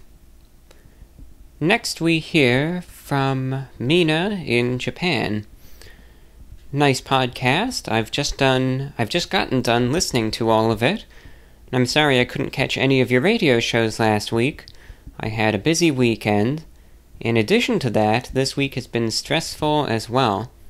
I had abdominal pain that lasted 15 hours or so, and as a result I had to do a CT scan, ultrasound, and in addition to that, and an MRI scan. It wasn't my first MRI scan. I'd done it before, but back when I first did it, it was for my foot, so I didn't have to have my whole body in the machine. But this time, that wasn't the case and my anxiety was acting up, so I had to have them stop the scan midway. My 9-year-old niece did it 2 years ago, and she had no problems with it, so I felt a little embarrassed, but thankfully the technicians were really nice and kind, which helped. So to interject, I'm really sorry to hear about the health issues. I hope everything's okay. And, no, I've never had the full-body MRI scan, but I know that you're not the only person who has ever had anxieties about that. I know that it's as different from person to person, but I know that there are lots of folks. It's just, being inside the machine just really perturbs some people, and I think that's just, deals with perhaps claustrophobia of sorts. Anyway, in your email you continue saying, I wanted to share my thoughts on the lucid dreaming thing. I definitely, without a doubt, would rather dream without knowledge I was having a dream for the rest of my life than know it's a dream in every single one. I just love having dreams. Of course I don't enjoy nightmares, and they can affect me for a week straight or even longer, but they are just so exciting and feel real, which is the reason why they're so scary, and they're just things I'll never get to experience in my life. So if I knew it was a dream every single time, it'd be disappointing, I feel like. I don't want to have nightmares, but if I had to choose between always being aware I'm dreaming or never being aware I'm dreaming, I'd rather have nightmares if that means I can also have dreams where I can finally be truly happy without a worry in the world. I mean, it'd be fun to be able to control your actions in dreams, but in every single one, it's a no for me. Dreams are the place where I can be someone I'm not, where I can meet people I miss, where I can forget about the real world. Wait, if I could control my dreams, does that mean that I could do whatever I wanted? Like all of the things I just mentioned, being someone else, seeing people I miss, making the world a better place. That sounds nice. Also, don't care about those idiots. It's just the same person, like you said, telling you to upload whenever you're not ready. They might love your podcast that much, but they're very disrespectful and don't deserve your attention at all. Please don't listen to them. Kindest regards from Mina. Thank you, Mina, for your comments on the lucid dreaming, and thank you for your words of encouragement as well. Yeah, I agree. Again, my dreams as they are now, they might not be perfect. Some of them might just be downright stupid, but I'm happy with what I get right now, and I thought you summed it up very nicely. It's just a nice break from, just all of the craziness and how hectic the world can be and all of that. You're able to kind of go into your own little reality for a bit when you rest, and I don't know, it's just a nice break, it's just a real nice break from it all. So, dreaming is fun. Sometimes I wish I remembered more dreams. Like, there was one dream I remember, for some reason I thought I was seeing I was looking at something in the dream, and I thought it was just the funniest thing I'd ever seen. And now I don't remember what exactly I was looking at. All I remember is that I found it funny, which is kind of... I wish I remembered, and then I could kind of determine, was it actually that funny, or is it just some weird thing going on in the dream, So, thank you again for your email. Well, let's continue the theme of lucid dreams. And let's go to an email from Terry in Bryant, Iowa. Also a shortwave listener, too, so thank you, Terry over there in Iowa. I always appreciate your reception reports. Hello, John. You were talking about lucid dreams in your last podcast. I'd never heard of those before, so I had to look it up. It sounds like that's probably the name for a dream I had about 9 years ago, one that I will never forget. My mom died in 2009. About 2 years later, in 2011, I had a crazy dream, and I'll describe it now.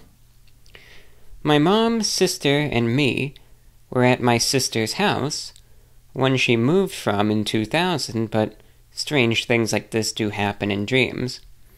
We were in the kitchen, cooking something up. My mom and sister were dicing carrots and celery, very much like something we'd be doing back then.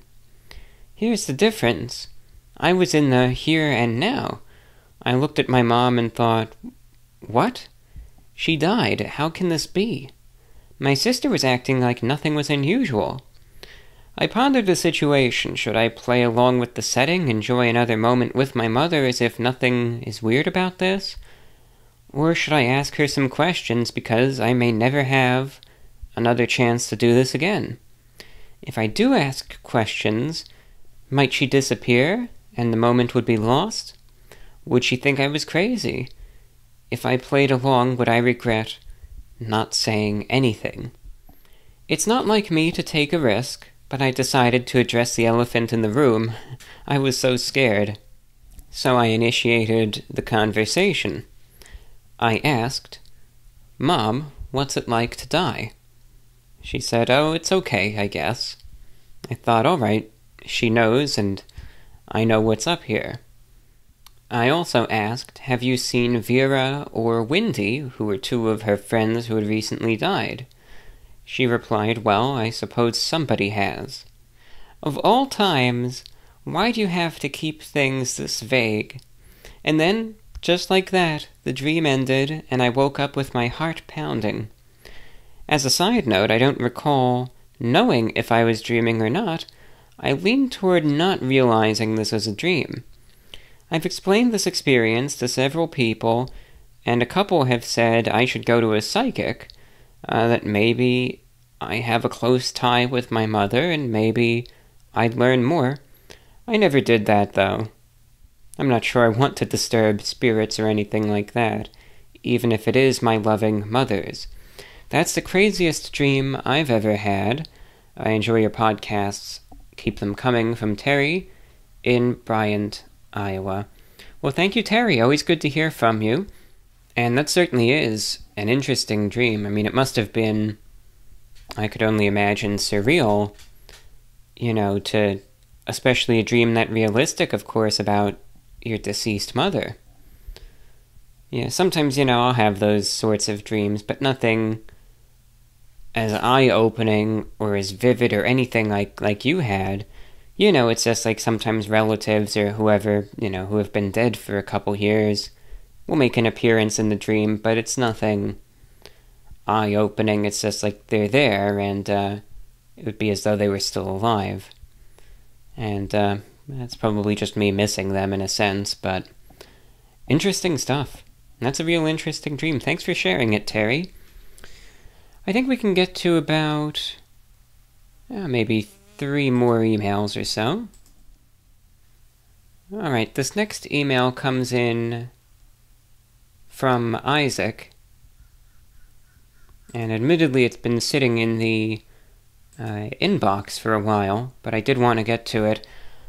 One question, Isaac, and I'll sometimes do this, I'll just answer it essentially off air, that you asked in the email. The answer is yes. But getting back to the rest of your email, it's a nice letter. I like the way you formatted it. You say, John, I have started listening to your podcast again after months of absence since the great quarantine of 2020 coming to a halt. I found myself returning to work. It strikes me odd that I didn't listen along while I worked. Either way, I'd like to comment on several things, but first is the style of your conversations. There's a fresh air of familiarity to your tone. When you speak, it feels like a genuine conversation with a friendly stranger or a dear pal during a walk in the park. And much like a dear friend, you aren't afraid of the topic of anxiety, mental health, or philosophy. In general, you're not afraid to talk about anything, which is refreshing. It's paining to find a new podcast when I've burned through my others that are specific and singularly topics-driven. Jumping into my second comments, which are about anxiety, and in general health and well-being, I am no stranger to anxiety, much like you and your audience. Your audience's advice and experiences with it help make me feel less alone, battling such a nuisance.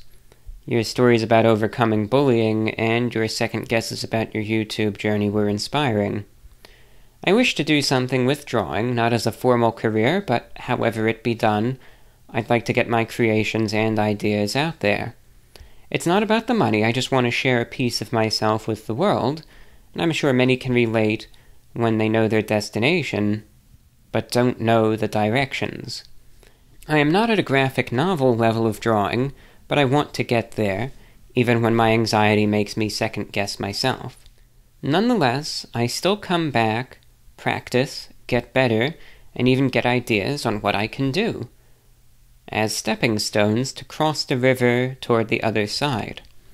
I'm nowhere near a simple milestone or achievement, but I just refuse to give up, even though I admit I get scared. Which brings me to action.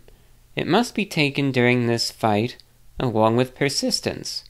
A cliché not to give up, yes, but as I get older, and I'm sure you must have experienced this already, it is just too true. Despite its simplicity, one can't deny it. I would describe the previously mentioned experience of anxiety as self-doubt anxiety. I acknowledge the many types of anxiety that have been described on your show from fan mail. I hope sharing my experience can encourage someone out there having the same feelings to keep making progress. I also encourage everyone to do a little bit of exercise. It is an amazing and healthy stress reliever. I'm not even advocating weightlifting, which is great, but there's underrated power in a simple, long walk. To interject, spot on. That's a good point. The night walks one reason why I always enjoy taking them. They help clear the mind, and I sincerely believe that. But it doesn't just need to be a night walk, just any walk, getting a little fresh air here and there. Let's go through the letter here. A couple more questions. And alright, then here you bring up a few thoughts and comments in regards to the Catholic Church. You say, I believe, and any fellow Catholics may correct me, but you have a Thomistic approach. Thomists are more open-minded, I believe, than other sects of thinking in the Church. I'm very new to the intellectual side of Catholicism, so forgive my uncertainty. I also think Thomist comes from St. Thomas Aquinas. Yeah, that's where I think that would come from. You especially remind me of modern Catholic apologist Jimmy Akin. He has a podcast named Jimmy Akin's Mysterious World and tackles mysteries such as aliens, time travel, crime, and even has a simulation episode from a reasonable and Catholic approach. This is not an advertisement for him, though, so if you wish to leave any part of this out, I completely understand. That's alright. I mean, I talk about all these radio stations in the program, that I listen to, and I'm not really advertising them. I'm just letting everyone know that they exist, so that's okay. Also, thank you for complimenting the Vatican's radio and kind comments on Latin. It excites me to hear even the tiniest of shout-outs to anything Catholic, so thank you very much for your kind words. On a final note, just a fun fact about Latin. Demons, according to Catholic exorcists, hate Latin prayers. Also, I think you are unsure if Latin is the official language of the Catholic Church. I will confirm that yes, it is. Although it is a little sad that Catholics can't be cool and have our secret Latin language when we bump into each other, or if we don't speak the same language. Anyhow, on a final note, have you ever heard of the radio station EWTN? I'm unsure if you're familiar with them, but I would love to hear your comments about them if you are. With that, I wish you, as well as your audience, the best from Isaac. So thank you, Isaac. I know that, in some cases, religion or religious discussion can produce inflammatory discussion, but truth be told, I think that your email is very, very respectable and quite frankly tame, and it's not out there to, try to get on anyone's nerves. It's totally fine. I know religion is one of those issues that I think a lot of folks don't necessarily see eye to eye on, one way or the other, but again, I think you shared your points just fine. No issues there. So, in terms of, that actually gives me two funny things to talk about, though. I could answer the EWTN question, and I actually have a little story about Vatican Radio, which will be, you might get a kick out of it, I don't know. So EWTN, I'm familiar with. I originally knew of them as a television network, because they were just one of the channels that would always come in, and I would be scanning around even when I was young, just flipping through the channels, and I remember seeing, some of the different shows on EWTN as you kind of make your way through some of the religious networks. So from the television standpoint, I was familiar with them for a while, and then in terms of radio, they do have a very, very large radio network. Of course, I think most of the listening to EWTN is done through domestic, AM and FM stations that they own across the United States. But EWTN also does have a presence on the shortwave. They have a shortwave station in Alabama.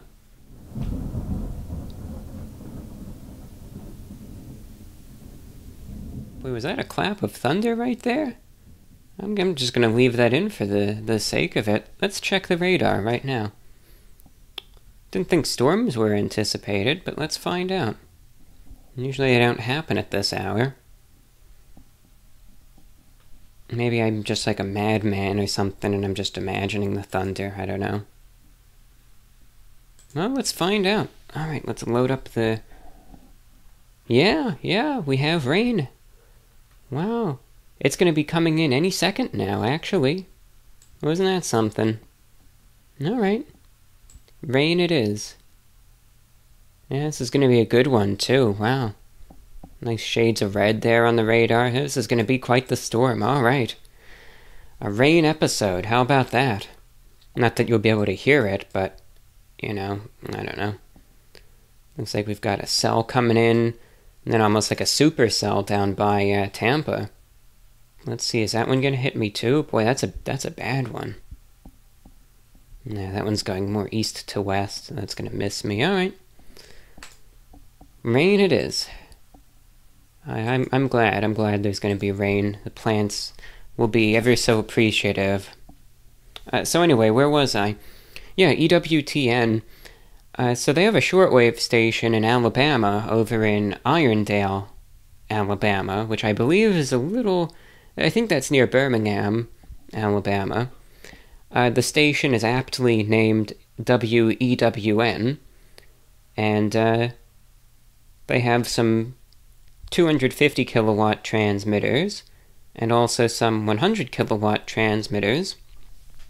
Their operations used to be bigger in the past, but they've been cutting them back since, I think, '08 or so.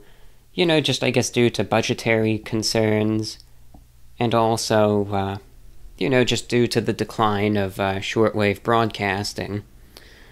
But EWTN, they broadcast on the shortwave in English and Spanish.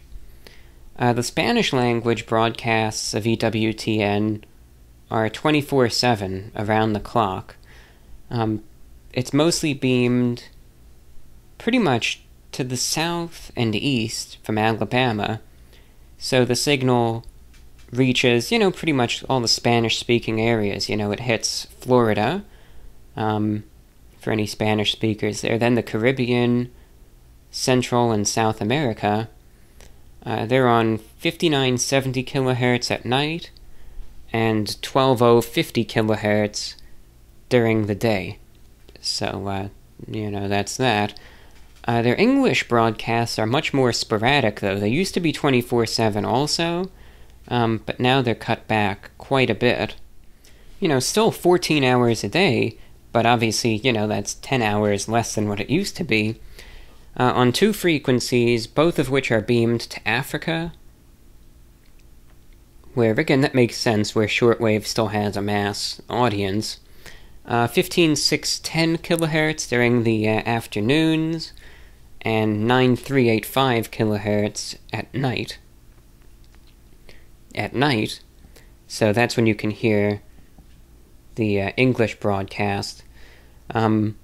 Reception of that in Florida is very, very variable. Most of the time I could never even pick it up. I guess it's just the way the antenna is beamed. But in New York, it's a different story, especially 15610. During the daytime, when they are on the air, that's one of the strongest signals you can get, usually. That just blasts in, so I'd have to assume, just given how absolutely strong that is, there must be a couple folks in the Northeast that probably, you know, listen to it, if maybe they're out of range of a local station or something. But anyway, so that's the EWTN answer. Yeah, I'm familiar with them. Still around, but, you know, they did make some cutbacks. So anyway, on to the funny story about Vatican Radio. You know, right now, I was actually having to work out a little bit of a dispute with Vatican Radio, believe it or not. Because at the beginning of the show, right, one of the frequencies that I mentioned that my show, no matter what happens with the shortwave, will continue on, is 6115 kilohertz. Now that broadcast goes out every Saturday, and it's from the station in Nashville, and it's a good frequency, and, you know, it's transmitted with 100 kilowatts of power, and the antenna is beamed from Nashville really to the north and east, so the broadcast kind of, the direct center of it anyway, where the signal is beamed, kind of crosses Toronto, Canada. Then it goes over, considering the curvature of the Earth, through Quebec, then past the Canadian Maritimes, and then over the Atlantic, where it reaches Europe, probably in the southwest UK, and then, of course, continues on into Belgium and the Netherlands, France, Germany, Central Europe, etc., before it peters out in the Middle East. And it's just a good frequency. Again, it has some dual coverage for listeners in North America and Europe as well. And that frequency has done me good. But there's a very serious interference issue right now affecting listeners in Europe, and even some in, Eastern Canada, from a station none other than Vatican Radio. Now, it's not like Vatican Radio is intentionally interfering with my broadcasts, because they're not, but it was just some very, very poor coordination from whoever manages the broadcasts at the Vatican. Because my broadcast on 6115 kilohertz, and then the station itself, WWCR, it's been on this frequency, well established for probably 7-8 years or so. WWCR, they are known to be on 6115 kilohertz at that time. I'm trying to just say that to prove that, as some people in a petty squabble will say, well, we were here first, but it's true. So anyway, Vatican Radio wanted to change frequencies for a broadcast of theirs beamed over to China. And what frequency did they pick? 6115 kilohertz at the exact same time that my show is on. Now you might say, well, but that doesn't seem like it's an issue. I mean, they're broadcasting to China, and you're broadcasting to North America and Europe, so how is that a problem? Well, I think, like I've established, because the coverage area of these shortwave signals is so vast, broadcasts aren't necessarily heard exclusively in the target area, and this is proof of that. The Vatican Radio broadcast is transmitted out of Santa Maria de Galleria, that's near Vatican City, with 250 kilowatts, and even though it's beamed over to China, because the transmitter is in Europe, well, that broadcast is heard extremely strong throughout Europe as well. And because it's on the same frequency, it just absolutely drowns out any chance of hearing my program, and the signal even starts causing interference for listeners again, even in Maine, in the United States. So immediately I wrote up the folks at WWCR, and I said, look, I think we have ourselves a little bit of a problem here in terms of interference.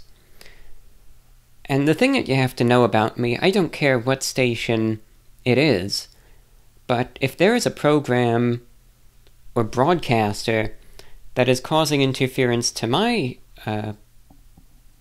transmission, I take this stuff extremely seriously, and I don't mess around.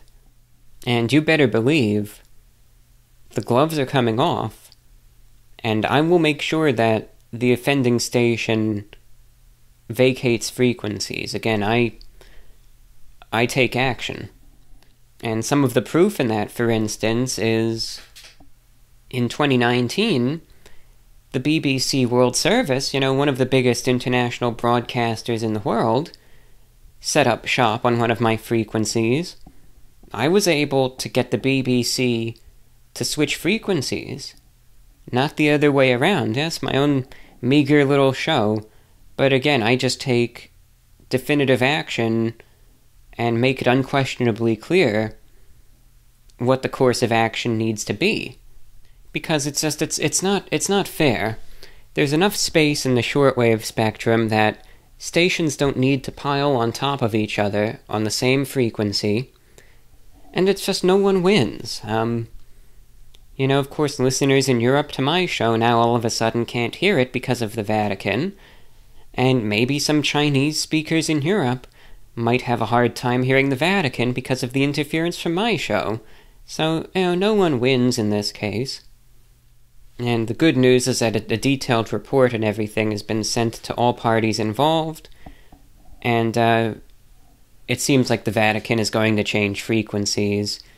They just got on 6115 kilohertz, so I don't think they have a huge, established Chinese audience yet on that frequency, so I don't think many people will be in the dark when they have to move. And the Vatican, they're very understanding when it comes down to making these mistakes, so they'll find another frequency, I think, pretty soon. So that's good, but it just reminded me of a funny story there, because of all stations, it was the Vatican. But I guess that's what I'm trying to say, is that, I care very much about these shortwave broadcasts and the folks who listen, and I will fight tooth and nail if there's an interference issue and I can do something about it, because I want to guarantee the most expansive and high-quality reception possible for listeners to my program. I'm going to, I'm sorry if this makes any noise, but I'm going to stand up, and let me take a look at the window right now and see if I could see anything in terms of rain. Let's look.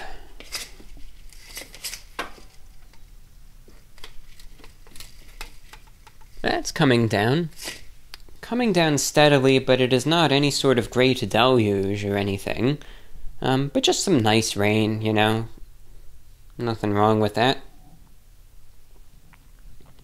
Sometimes the rain helps moderate the temperature, but in these instances it really hasn't. It's just made things a little wetter, but not any, cooler. But again, all of the local flora definitely needs some water, so this will be nice. Let me get an update right now on the radar. Weather does interest me. Now, when I say that, people all of a sudden think that you must know your stuff in, meteorology. No, I know nothing, pretty much, but that doesn't stop me from taking interest in it. I just don't trust my forecasts, that's what I'm trying to say. Alright, let's look at the radar right now. I don't know, I thought based on the image I saw it would be a little heavier. Missed. The worst of it missed me. Scooted just to the north, and then it's intensified.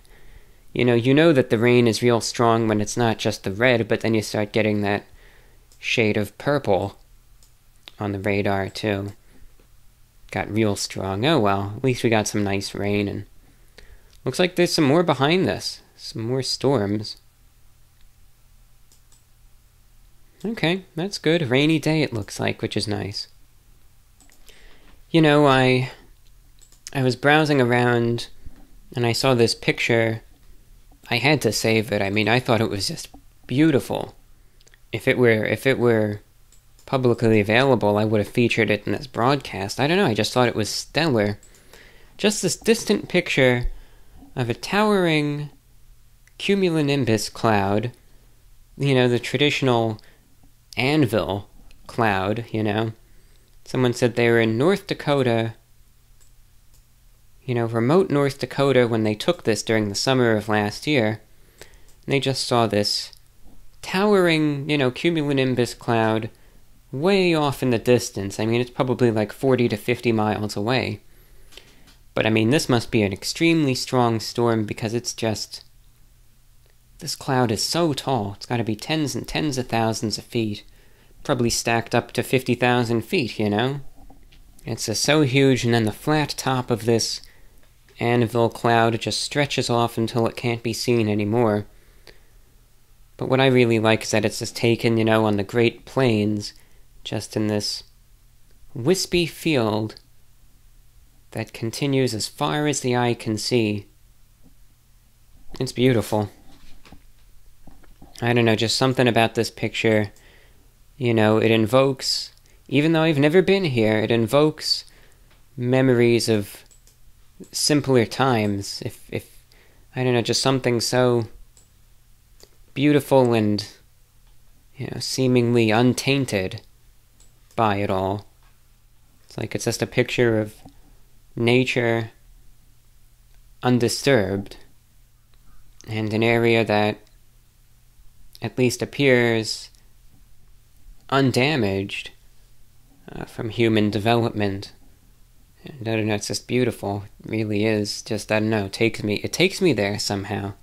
It's just something I could picture myself sitting in this field, just watching the world go by. I don't know, something about it just so remote, a location so quiet, yet so beautiful, watching this, of course, incredibly powerful storm, but from a distance where you don't need to worry about it, I was almost even thinking about making it my desktop background, but I'm not going to. You know what my desktop background is on my computer still? The old Windows XP background, of the green hill. It's called Bliss. I've had that as my background for probably probably close to a decade at this point. I don't know, I just always liked the old Windows XP background, and I'm kind of letting it live on, even though obviously I don't use Windows XP. It's just a picture I've always been drawn to as well, these scenic nature photographs. But anyway, what I was also meaning to state, I don't know how conclusive this is, and don't shoot the messenger if I'm wrong, but there is a forecast about the tropical weather outlook for 2021, and all I'll say is that it's not looking good. Let's just, again, don't shoot the messenger. This is just what it says preliminarily, and maybe they'll be wrong. But it says the United States and the Caribbean coastline braces for potentially very active Atlantic hurricane season. The forecast calls for a 70% risk of a U.S. hit by a major hurricane. According to CSU prediction, possibly 17 named storms and 8 hurricanes. So take it for what it is. But one thing I think we know this by now, don't we? That some media outlets like to resort to sensationalism and fear-mongering, to get the interactions, clicks, and revenue. You have all this sensationalism, and by people I mean the folks in these media outlets, they love bad news, they love death, they love destruction, they love violence, and all sorts of calamities. So obviously people see this and they jump at it and they think, oh my gosh, this is going to be real bad, I gotta share this with my whatever. I don't know. I don't really feel all that concerned about it because I consider myself as ready as I could be for a hurricane impact. And I think Florida is truly one of the best equipped states to deal with hurricane impacts, should there be one. I just say that firsthand from my experiences with Hurricane Irma in 2017, comparing the response in Georgia and the response in Florida, it was like night and day. So, I don't know, that's just my conjecture, but something to let everyone know about. Alright, let's get to 2 last emails, and then we will wrap up the show for the day. This next email is just a quick question coming in from Johanna in Germany. This question requires a little bit of background knowledge about a certain cold case from Norway. I watched a lot of true crime shows lately, and this one case stuck with me. Maybe you've heard of it. I'm talking about the case of the Isedal woman, If that pronunciation is incorrect, I apologize, but that's just what I'll go with. In Norway, this case is really famous, and it's very mysterious because it is still unknown what really happened. In 1970, in the city of Bergen, located on the coast of Norway, the body of a woman was found in a remote area in the mountains called the Death Valley. The front of her body was burned, which made identification impossible. Her belongings were placed on a rock next to the body, but all the labels on them were removed. In her stomach, more than 50 sleeping pills were found. After investigating, the police found that she had at least 8 fake passports and aliases. They also found a suitcase belonging to her, which contained several wigs and different glasses. During her stay in Norway, she moved from town to town and checked into different hotels under different names, switching rooms in the hotels several times. There are several theories that she was a spy during the ongoing Cold War, and she was taken out by people who found out about her activities. Though her identity is still unknown, recent dental analysis shows that she must have been born in Germany, but apart from that, there aren't any new leads. I recommend you look into this case, at the risk of falling down a rabbit hole, and I'd like to hear your take. So thank you, Johanna. To me, from the research that I did, it's very, very strange, and I recommend any listeners out there who might be interested in this sort of subject to definitely take a look at this. I think that it's one of two things. I think, number one, that she was in some sort of intelligence agency, but to me it seems as though that it could be, and she was taken out by rivals. But even if that's the case, it seems like they did a real sloppy job, you know? I figure especially if a prominent intelligence agency is going to kill someone, I don't know, you would think that they would just dispose of the body better and, you know, make it seem maybe like the person disappeared without a trace, or get the person killed in a way that makes it seem like an obvious accident, and there's no suspicion aroused. Whereas in this case, it's like as weird as it is, or as weird as it gets, and that's why, you know, people are so enthralled, of course. It obviously attracted a lot of attention, which you would think would be exactly what intelligence agencies don't want to do.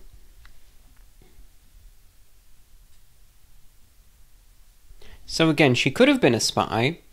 The only other thing that I think is, I mean, it's also possible, maybe she was very eccentric, and, you know, I don't know. Otherwise, you can think maybe she had a checkered past and was some sort of, you know, criminal of sorts. That could be why she felt like she had to constantly be on the move, different identities, you name it. And again, maybe she was taken out by someone worse than her, or, you know, just who knows what goes on in that, you know, underworld, so to speak. So that could be too.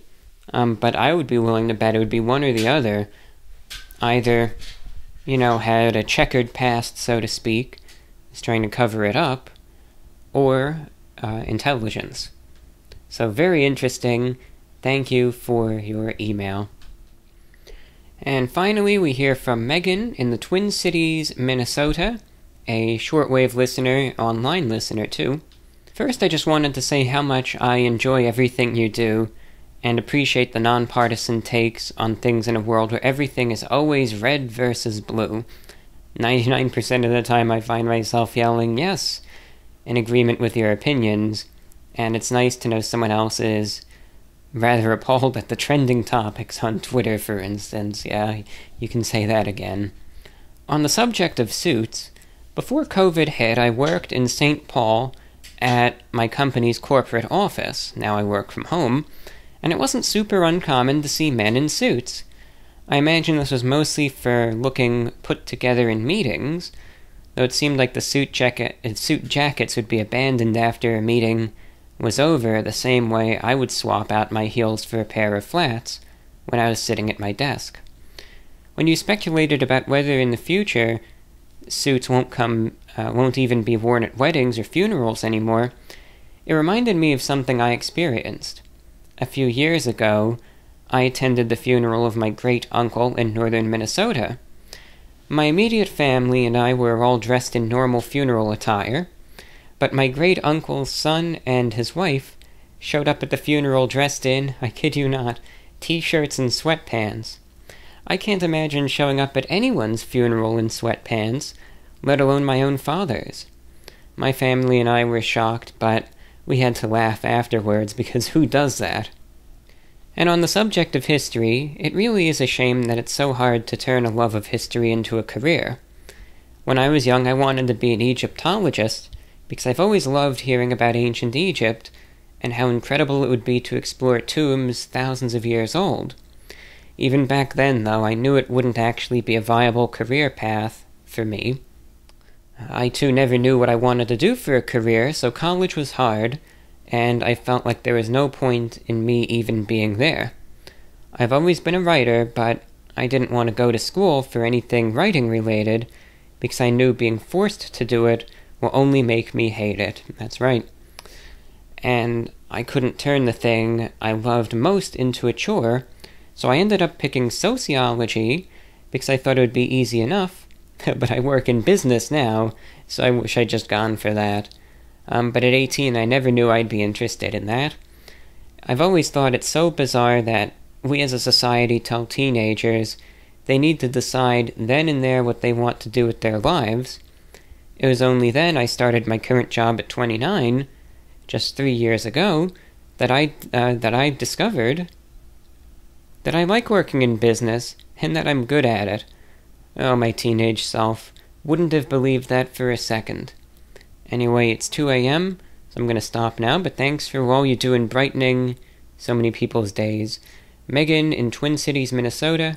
Thank you, Megan, for your kind email.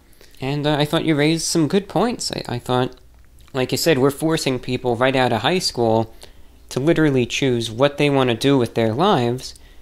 There's some people who are passionate about something already and know, but there are others who just don't know what they want to do yet. And then they feel pressured, they think, oh, okay, I'm going to just go into this because I have to pick something, or I'll go into that. Turns out they hate it, they gotta switch majors, or they go into something and there's no jobs, and it's just a bad situation. And then they gotta kind of start the whole process over again, rinse and repeat, getting into more debt. And it's not at the fault of the indecision, it's at fault of just going ahead and trying to force indecisive people to come up with something in very short notice. But I don't know, sometimes just I wonder, and this is conspiratorial, so I'll leave it at this. What if, let's say the folks in charge of the colleges and whatnot obviously know this, and they want to keep people indecisive, so people keep coming back and keep having to change their major, and more money coming in, right? I don't know, from a business point of view, that makes sense to me. I don't know, I could see that. I could really see them doing that. So thank you, Megan, for writing in. And with that, dear listeners, that's all that I have for you in today's show. Boy, we talked for a while, but it feels so good, so liberating to be able to give a show and talk about what I want to without the pressure of some jerk sitting there and whining and then getting increasingly vulgar at me because I'm doing my own show on my own terms, but I really shouldn't have let them get to me, but I'm glad things are better this time around. Any last-minute feedback is welcome at VORWINFO@gmail.com. Thanks for listening. Take care. This is VORW.